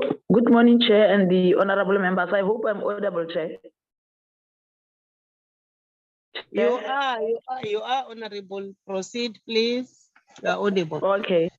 Let me also join my colleagues in welcoming the report, but also raise a number of issues like Honorable April has already indicated that what I've picked, because I want to focus my questions on the department specifically. I have listened through the presentation that we're still experiencing a lot of red tapes, even if when we are trying to come up with the reduction program, it seems as if we're still far from reaching our objective, Chairperson. But let me go direct to the question that is directed to the department. Chair, the department has been undertaking the red tape reduction program since 2014 and 2015 financial years. What is the department's follow-up strategy for assessing the impact of the red tape reduction program? Could the department please provide evidence of the impact of the programs in terms of, among others, the following, which were identified in 2013 municipal red tape guidelines on issues affecting SMMEs? The other thing, Chair, the lengthy period involved in addressing infrastructure, maintenance or services was disrupted, Chairperson.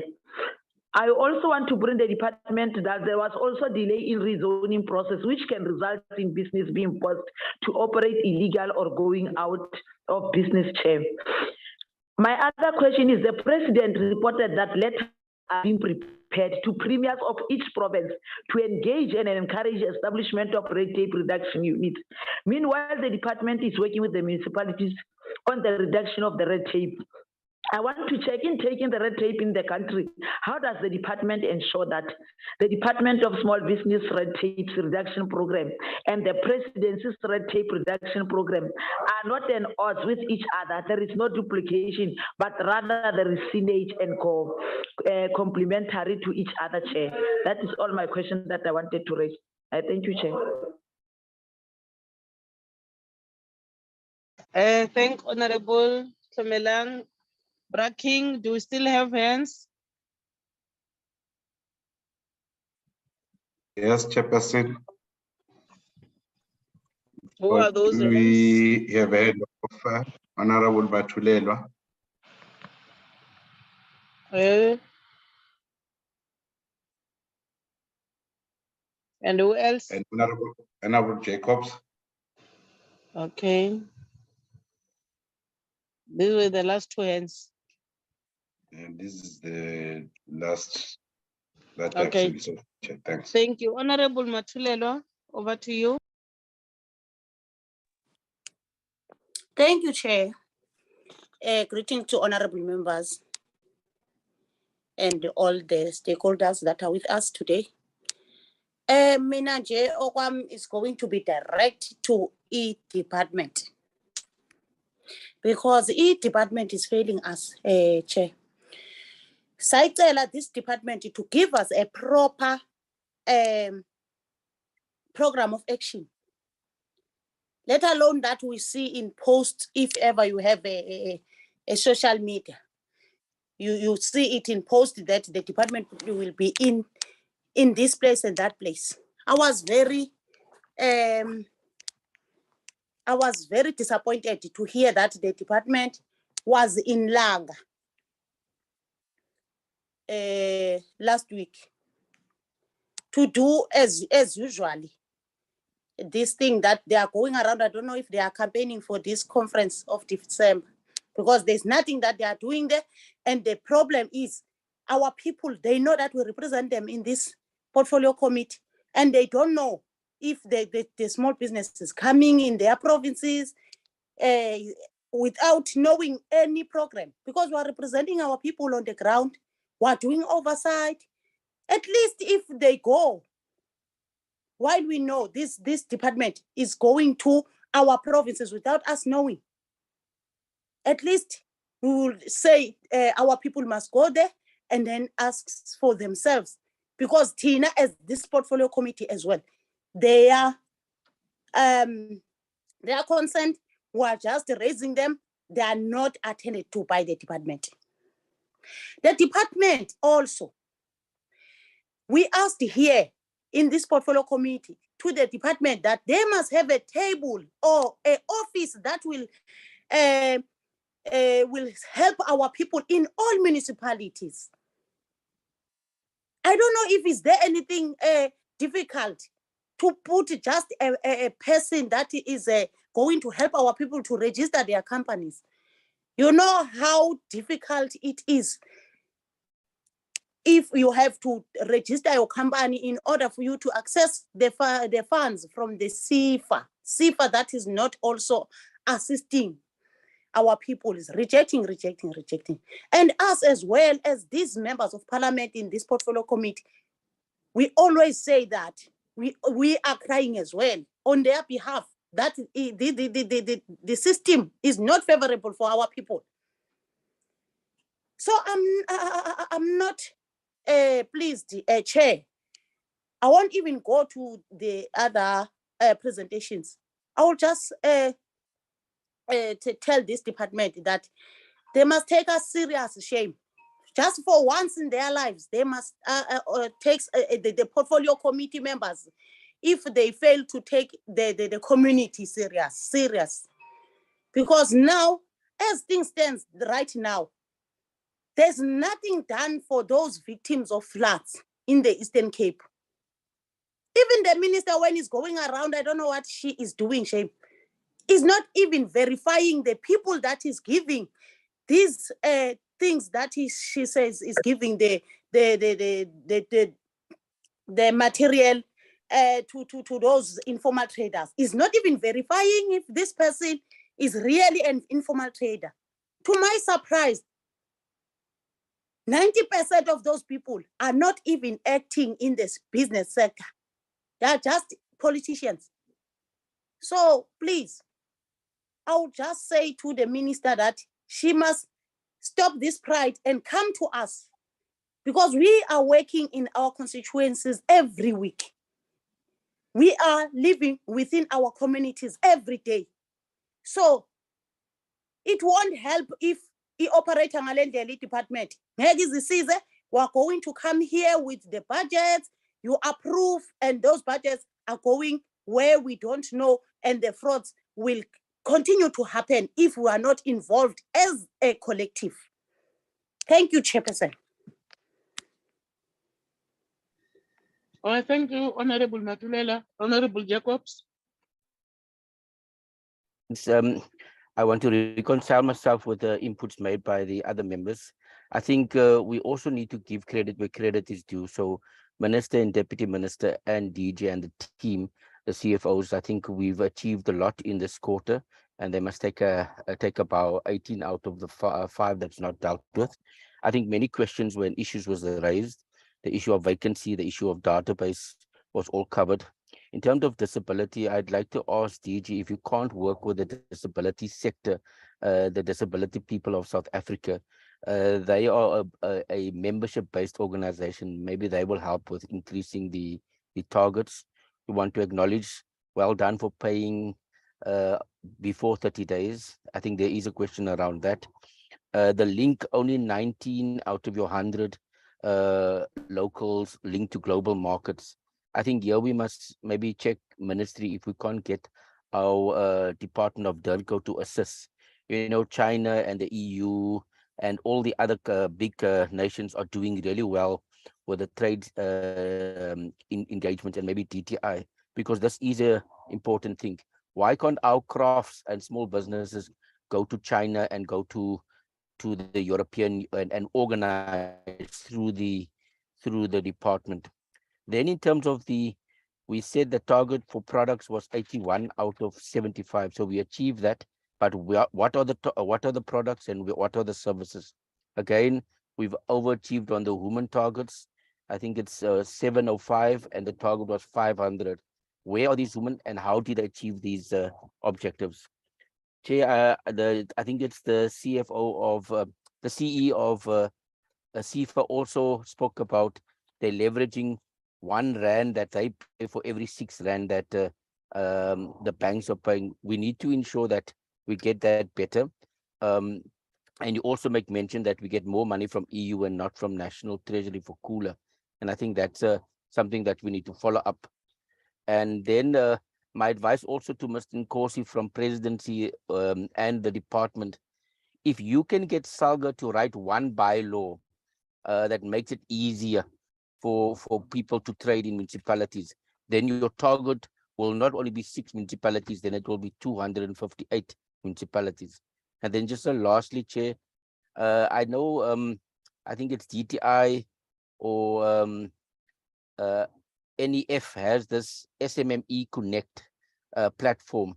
How are we interfacing with that platform, Chair? So those are my questions. And again, thank you for the hard work. We must give criticism, but we also must acknowledge work done. So thank you, Chair. Thank you. I will now invite the department to respond.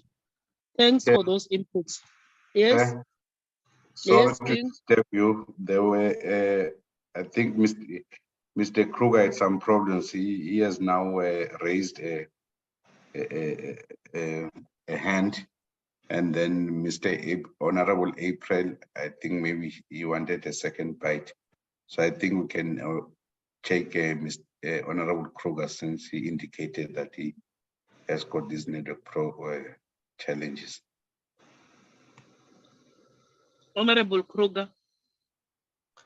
Thank you, Madam Chair. Yeah, I'm struggling and I didn't hear most of the presentation.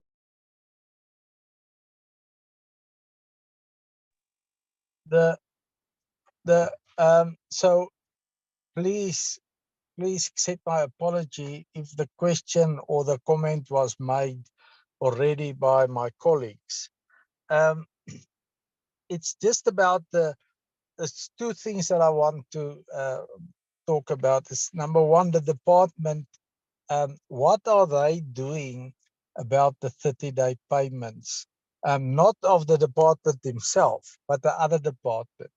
I know for a fact there was a transversal agreement supposed to be in place between our government, our department, small business development, and all other departments in government. So I don't know if those things is in place, number one. And number two, I don't know if the 30-day payment is part of that agreement. But the 30-day payment, it's definitely something that our department must drive. And surely if the department can't drive it, then the minister must drive it in cabinet and name and shame those departments that don't pay within 30 days. That's the first thing. And the second thing is my old story.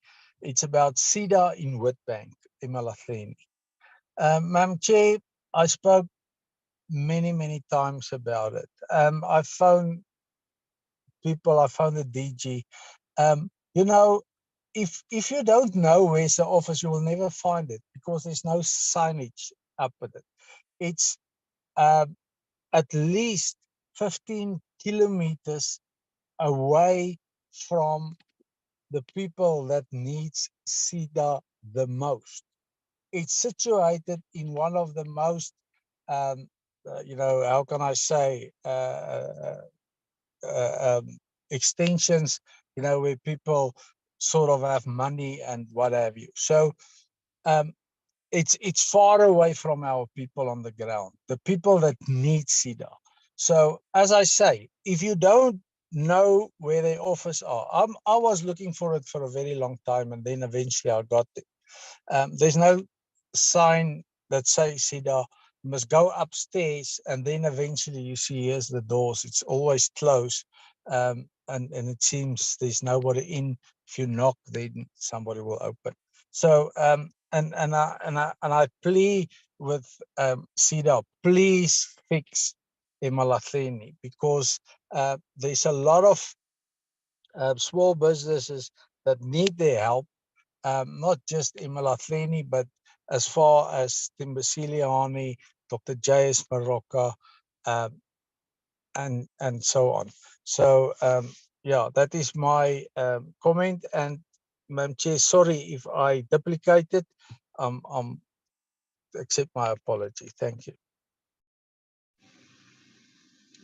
Thanks, Honorable Kruger. I think you are in order. Honorable April, do you want to have a second bite? Over to you, please. Sorry, Chairperson, I have retracted my hand. I am covered. Thank you. Comrade, Honorable Jacobs covered me when he said that we should also acknowledge the work that has been done by the department. Thank you. Thank you. I will now invite the team. DG, over to you with your team. Chairperson, the minister Yes. is back online. I don't know whether it could be the minister or then State Rep DG. I think they should start the wrap up. That's my understanding. Okay. Honorable Minister.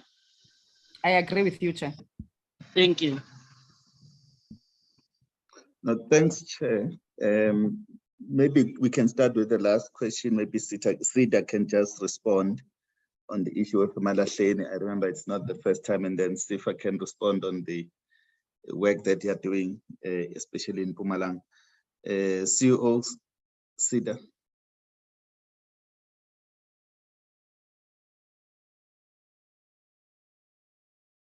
TG, thanks, and thanks to the chair. I'm just Yeah, checking with that work, because my understanding was that it was done. I would definitely come back to the committee now, because it's been ongoing, and I know that we did purchase the signage, and let me just confirm that, DG. Okay, thanks, CEO. CEO Sifa. Thank you, DG. Thank you, Chair. Quickly, just to run through the questions by Honorable Hanif Hendricks, where he says he would like to see the names of the people supported, and that information, Honorable Member, we do submit as part of our quarterly report to the department. What I will do is we'll engage the DG. We forward that report to the House. And also wanting all the beneficiaries to come and present to the House. I think it won't be practical, because at SIFA, for example, if you're talking about the year close to 70,000 beneficiaries, we may give the House the report and then allow the House to nominate randomly or at their own decision who they want to see, and then we can facilitate that those beneficiaries be brought to the House to speak for themselves. The issue of not becoming a microfinance lender, I would just like to flag that the majority of the beneficiaries of microlending are rural women's group who are in the survivalist space. And if we were to stop that access to finance for them, it would mean just in SIFA alone that we deny more than 70,000 of those women access to finance. And really, those are people operating in the survivalist space. To cut them out of the system, I think we'll just be cutting our nose to spite our faces, because that is where would provide direct impact, development impact in the space of microfinance, because these are people who are running their micro businesses, trading in stalls, and they make more money than the average person who's getting a government grant. And to me, it's an intervention that I don't believe we should really deny them that access to finance. The issue of SMMEs in Mpumalanga who are complaining that they don't have a support, I would like to state that the SIFA numbers are audited, and we can't really come to this House and misinform the House. But even that, the information that we provide as part of the quarterly report will assist the House, because that information is by province, by district, and by local municipality. And we can also still give the House, because we have a report where we report per individual, including cell numbers and what we call email numbers, the amount of money that they received, where they are located. That is information that is available and audited. Honorable Member, it can be provided. I think DG, I've covered that, but the issue I must flag, members, is that we cannot afford to engage in what is termed by the National Credit Regulator as reckless lending. If in our assessment, there's a challenge of affordability in a particular loan, we have to exercise responsibility there. And we do provide the businesses that we can prove that it is viable, actually funding. Yes, there will be those that are rejected because of lack of viability.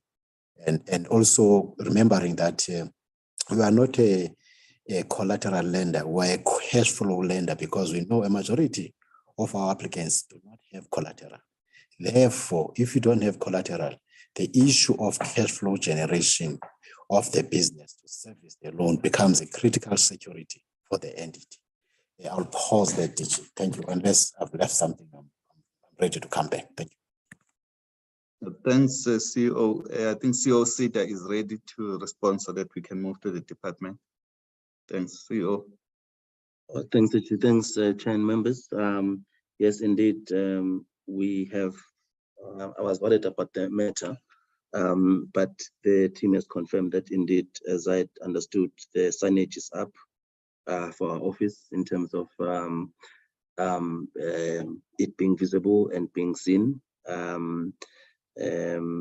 So that is done. I wanted also just to mention that through you, Chair, that we have gone out for some of the co-locations that we want to provide, or some of the extension points that we want to have, to bring our services closer to people, particular around also in Kangala district, but we've got others in Mpumalanga as well. We're also in Siabuswa, Marapiane, Tenas, Komhlanga. There's quite a lot that we are going to have extension points where we have accountants in those areas, as we have explained, representing us and properly checked, trained, so that then at least services can be obtained closer. Thanks, Chair. Thanks, CEO. I'll request the CFO to respond, and then Ms. Mbata will follow after. Thank you, Chair, and through you, Chairperson. The issue around Program 2's underperformance, material underperformance at 60%, I had indicated to when we presented earlier that it was in the main the 26.3 million. In the main, we have 16 million, which relates to transfers and subsidies that we paid the 10.8 million on the last day of the quarter, and the 5 million that could not be transferred because of the finalization of the Kgosi Maobane project. And in terms of the COE, I had also indicated that currently as a department, we have what we have termed a budget structure that gets approved by National Treasury. And we are also still operating the interim structure. As indicated, we only got our permanent organizational structures concurrence from the Minister of Public Service and Administration, which is now effective from the approved from the 1st of September 2024. And be that as it may, we are not able to immediately change the budget structure because there are National Treasury processes that we need to follow. And unfortunately for the 23-24, we will still be experiencing the same. Hopefully alignment will be achieved for 24-25 because it only gets done during the MTF process cycle, which happened for this year, July 8, but for 23-24.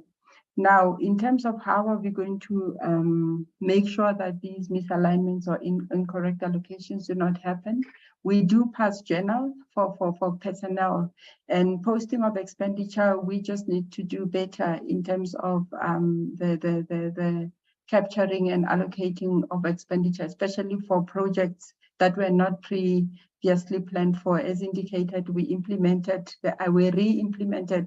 the IMED program in the financial year, and we needed to, we used the cash that was available and incorrectly posted in Program 2 whilst we were still waiting for the cash flow to be approved.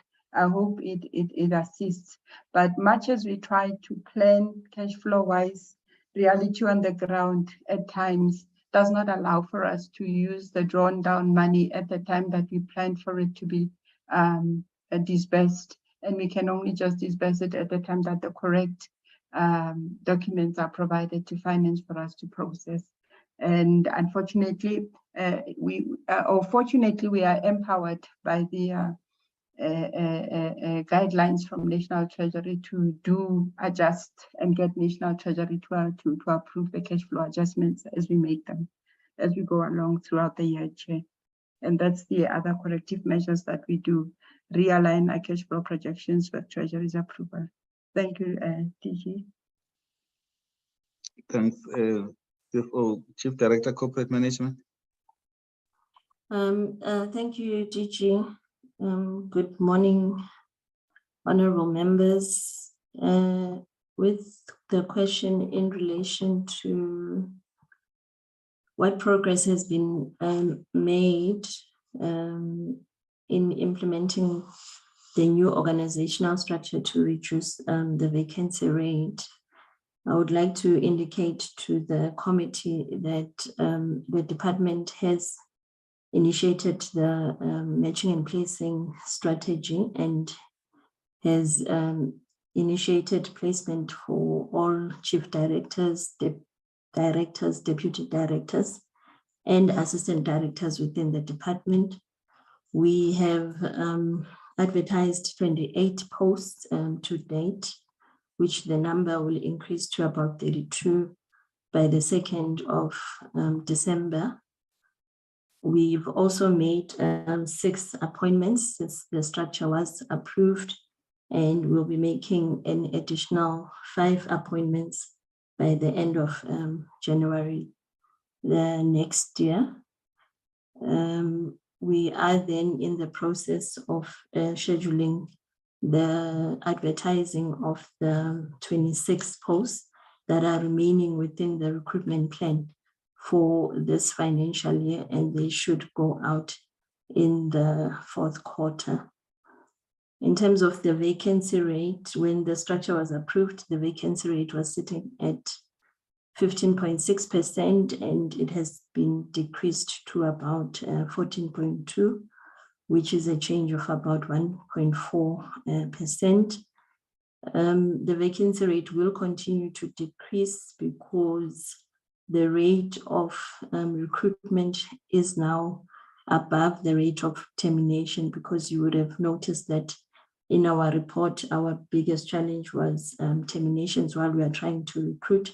But since the recruitment plan is being implemented continuously and a number of posts are being advertised and we are appointing on a monthly basis, the vacancy rate then is going to actually decrease. We do have a notice of 2 terminations for November, but it would not lead to us having a significant increase in the vacancy rate. Thank you, DG members. Thanks, Mbali. Can I request Mr. Mohoto to respond to the question?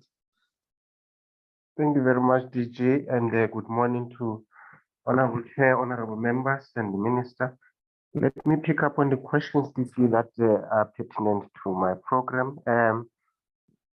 Basically, I think the question by Honorable Lubengo on the value of the for the enterprises supported by TREP, the 606,446 enterprises. We have currently the value of 73 million that we have invested in those particular enterprises. But obviously, this program is a bit of a mixture between the funding and the non-funding component. So there's quite a lot of efforts that are made by SEDA in terms of on the non-financial component that are still not necessarily captured in terms of the value.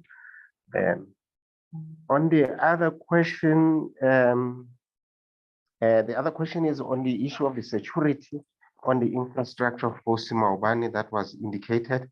The security has to do with the theft and vandalism that was actually identified as a risk in terms of if this project was actually to be completed in September, in terms of putting some equipment, machinery, or irrigation machinery that was supposed to be put there. But as DG indicated, this didn't really have a bearing in terms of the plowing season, since that the machinery has since been installed. Currently, it's just that we didn't meet the target given the period that this was installed. Honorable Jacobs, on the issue of the cooperatives, I think DG did indicate that we have actually forged some strategic partnerships. One of these is GIZ, so that we can actually build a formidable pipeline that we can actually be used in terms of making sure that we we assist some of these enterprises. Hence, the figure of Q2 is better than what we had in Q1. Then On the question that was raised on the red tape reduction by Honorable Tomelang, yes, since 2014, we have actually made some strides in terms of responding, especially to the 7 key areas that were identified by the guidelines in 2014.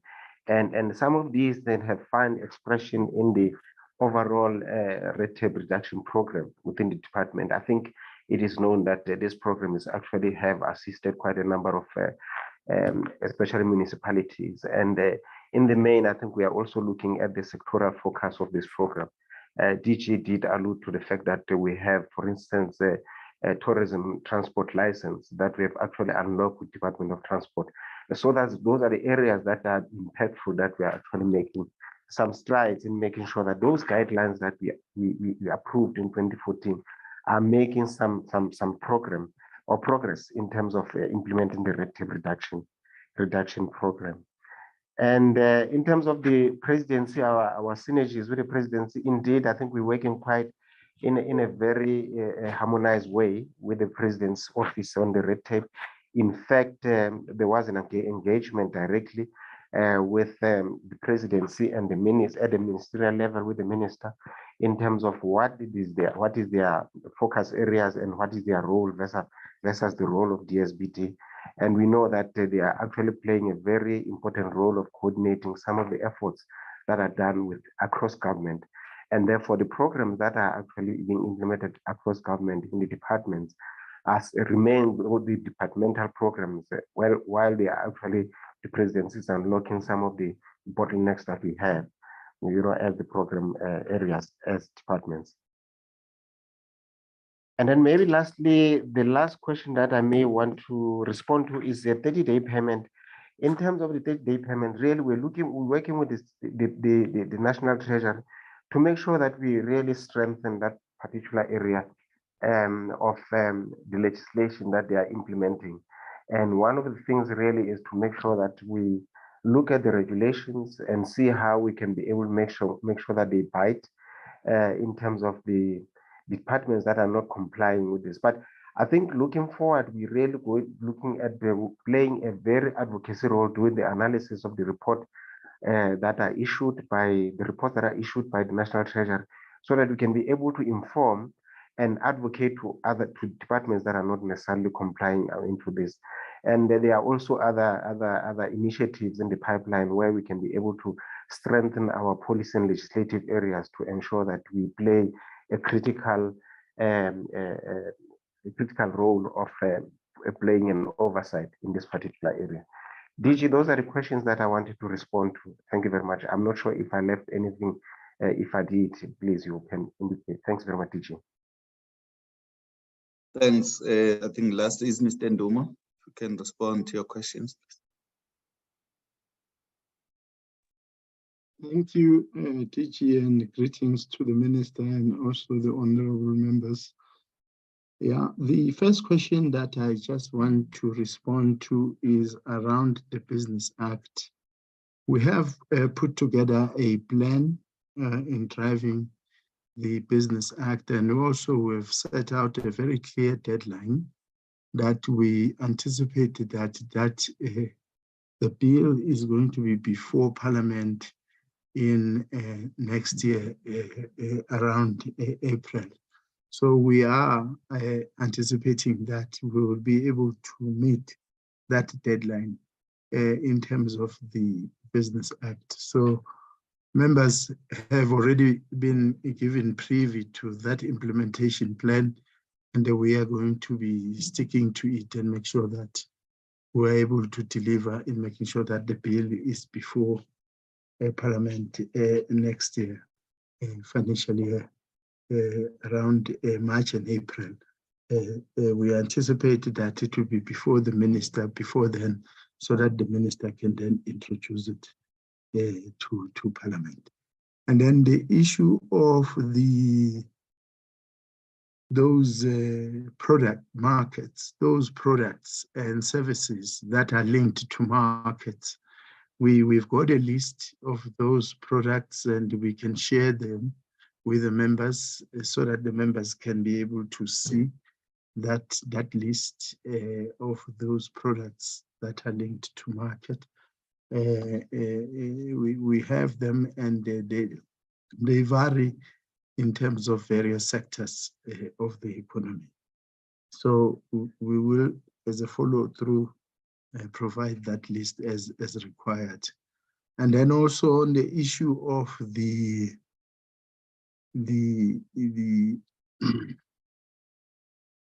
linking of the SMMEs to the global market, we are working on that particular target. There has been some delay in terms of the budget allocation, which then meant that we were not able to meet that particular target. But we anticipate that we will recover on that target as in the fourth quarter, because we've got we have laid out a number of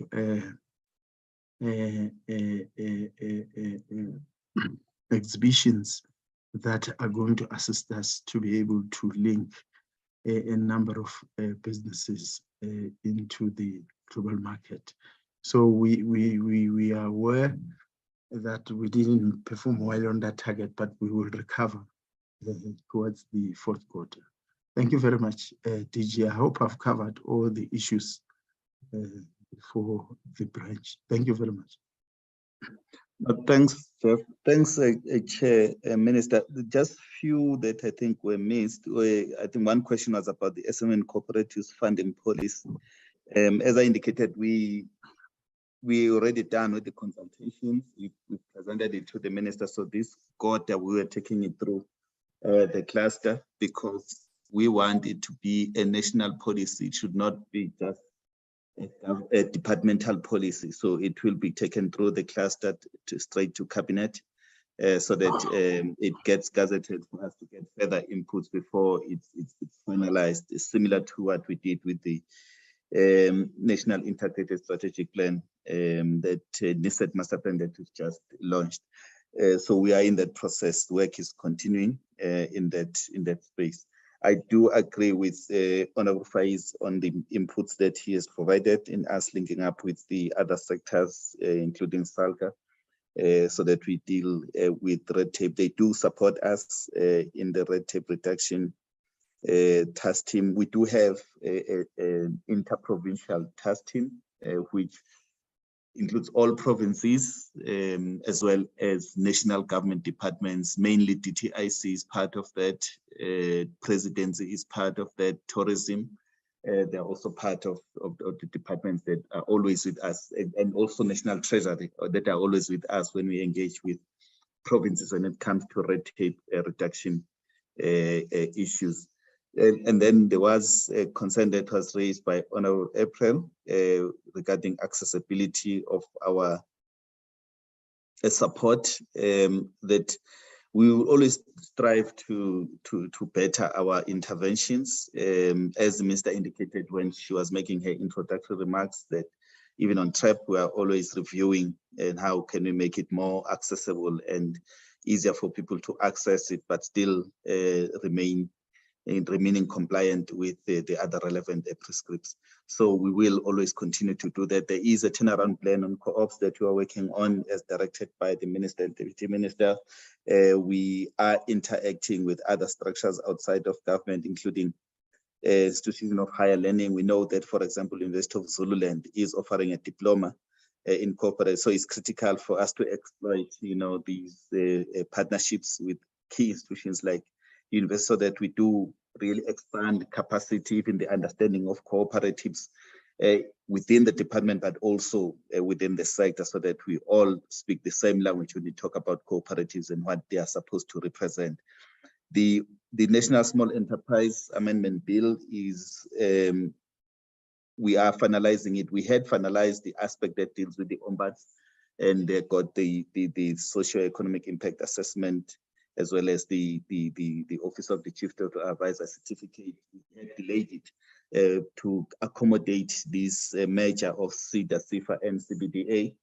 There is a draft bill that is being prepared, that has been prepared. In fact, we're just taking last comments, and we are taking it through to the Office of the Chief State Advisor so that they can advise us whether we can take it forward to Cabinet, and then it goes out for those public consultations. So there is work that we are pushing, and we have tight deadlines because we have to make sure that this new entity exists by the 31st of December and next year. I noted the concerns raised by Honorable Mnyeni around the cannabis sector. We know that there has been some complaints from various stakeholders that mostly the people who are getting licenses, it's not the people who are really dealing with the space. There are some issues that have been raised. The presidency has appointed someone to lead in ensuring that the processes and even red tape around cannabis is dealt with decisively. So there is work that is being done. Government has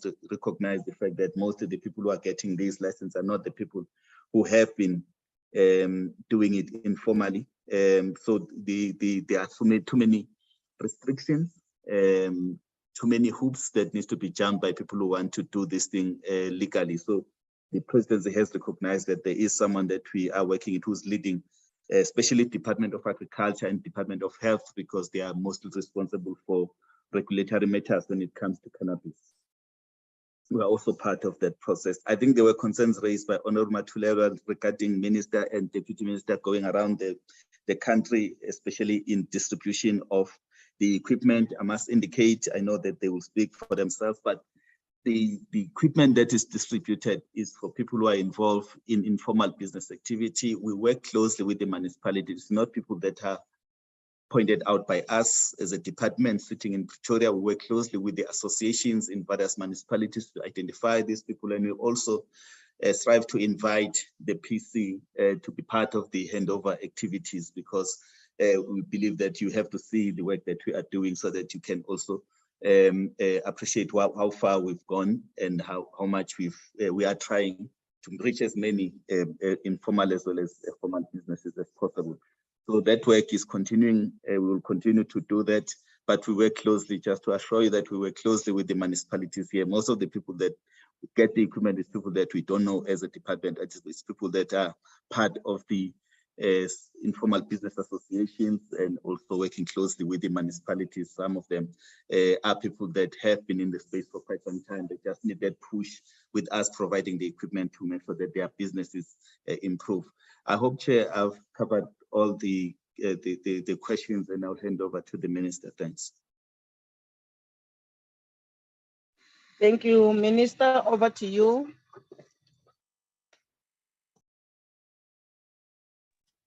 Thank you so much, Chairperson. And thank you to the team for clarifying some of the things.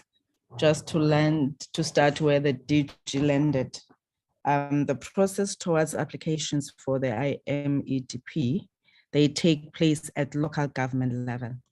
We're working with the units under LED, and that's where beneficiaries or those that are applicants apply for the support or go to CEDA offices. LED offices are found in each and every local municipality. That we do because we want to make sure that we really have footprint on the ground and that the municipality can take responsibility for the people that are being processed, because we don't know who has a permit or who does not. We don't know who does what in each and every corner. So that's the work that's done by the municipality, which in turn sends to the department for processing. The other issue again, which the DG has spoken to, the importance of having the portfolio committee members attending the events.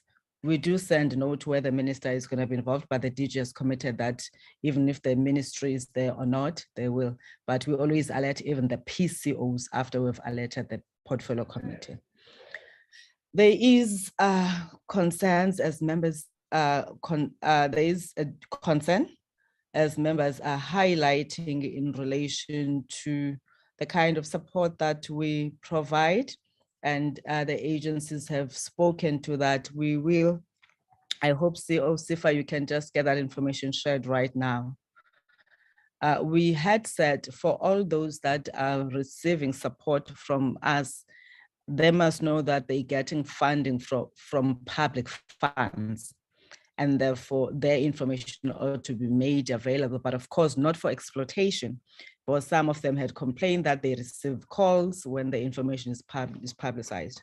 So we will put it, we just caution the members, but it should be for the members of parliament to interact with that and not just expose it, because there's lots of scammers now. They begin to call them to say, your proposal, this and that, and the money is to pay. So we're also cautious of those honorable members.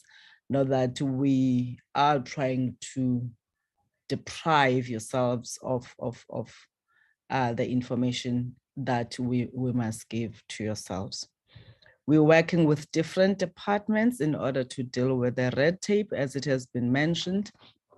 Yes, SALGA and the municipalities, we've identified few, but we've gone throughout the country to engage the MSCs responsible for economic development, including the mayors. We have an outstanding invite now to the SALGA meeting that's going to take place, wherein we're getting all those that are involved to get to understand the implications of some of the bylaws or none of, if they don't exist.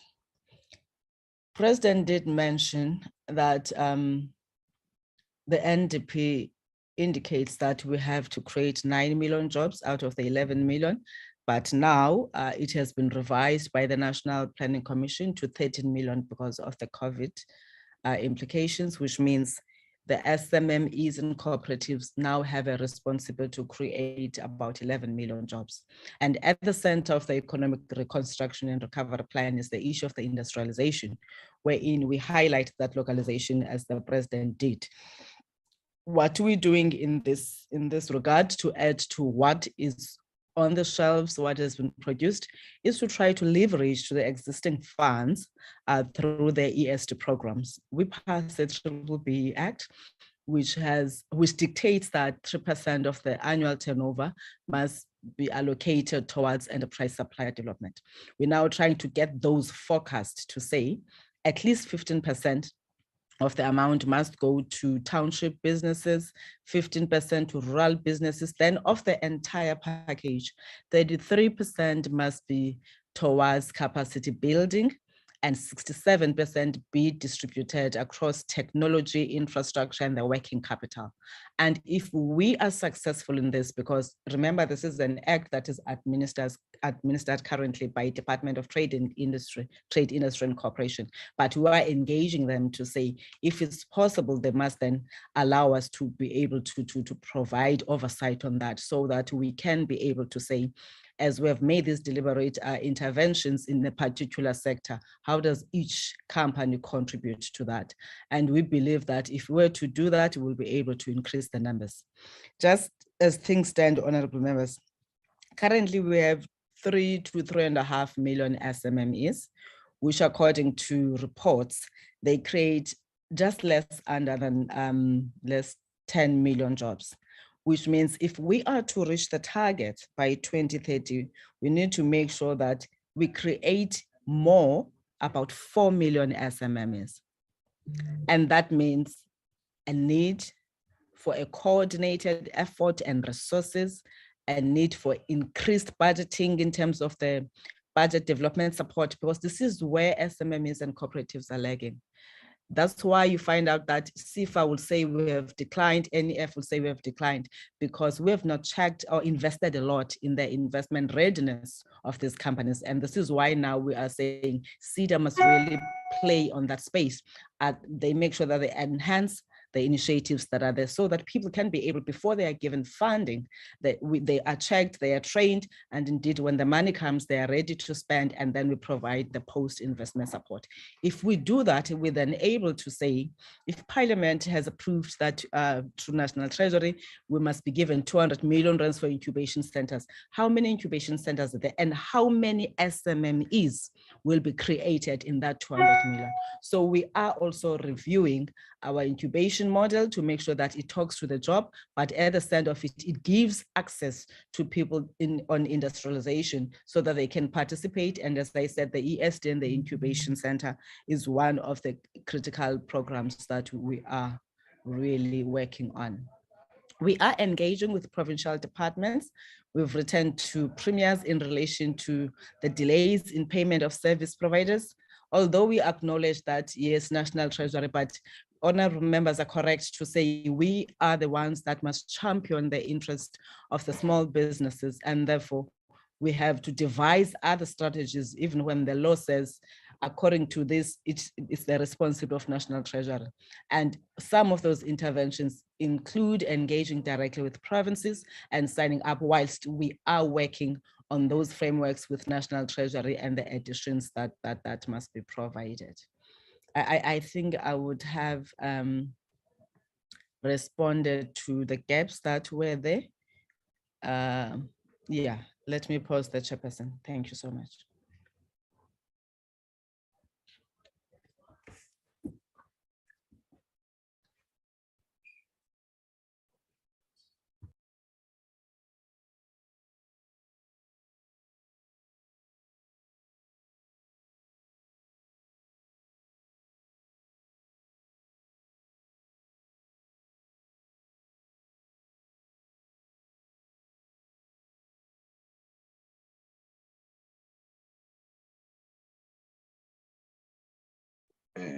Honorable Jacobs, can you please, I think you can take over because I think the chairperson has been kicked out by the network. I can't see her here.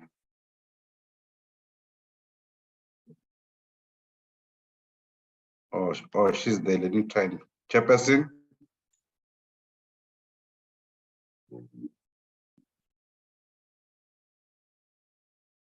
Chairperson. I think I'm trying to come back, King. Hey, I'm Okay. back. Thanks for the response by Honorable Minister and your team. We really appreciate where there are gaps. Indeed, we'll appreciate that they be closed. We'll continue working too close with you, more especially on the issue of impediment, because what we want to see this sector growing, want to see these people growing in their businesses. So we really appreciate the presentation. I think this was the last item on the agenda, but I would like members to agree with the recommendations that we adopt the 3 reports as requested by the 3 presentation leadership. Anyone for the mover?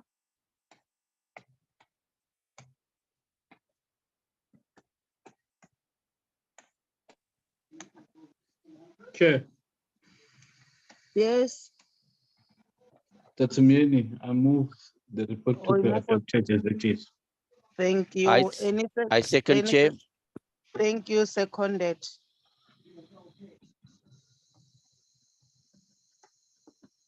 I have got a problem now of network.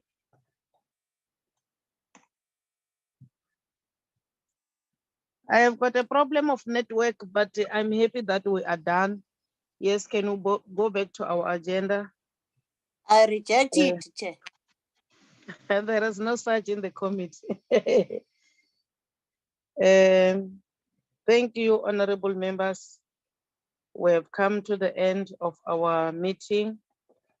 Let's meet next week. Thank you, Minister and your team. Thanks, honorable members. The meeting stand again. All of the chairperson.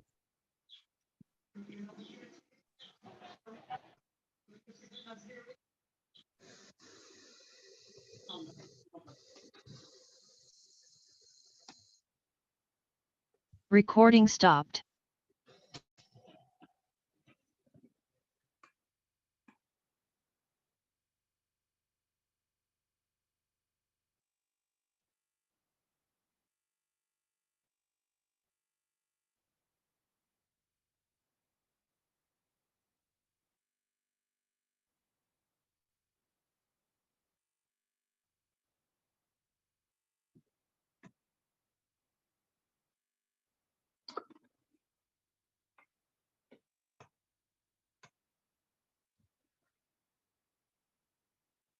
Thank you, Chair. Thanks, Brakin.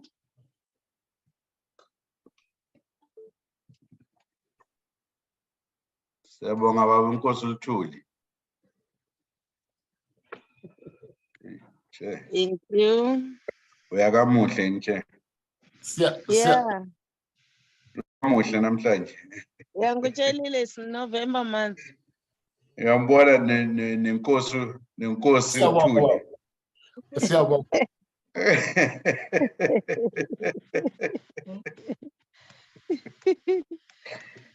Hey, siyabonga sonibona kamuhle. Oh, yeah. Siyabonga. Siyabonga Nkosi Luthuli. Siyabonga, Chair.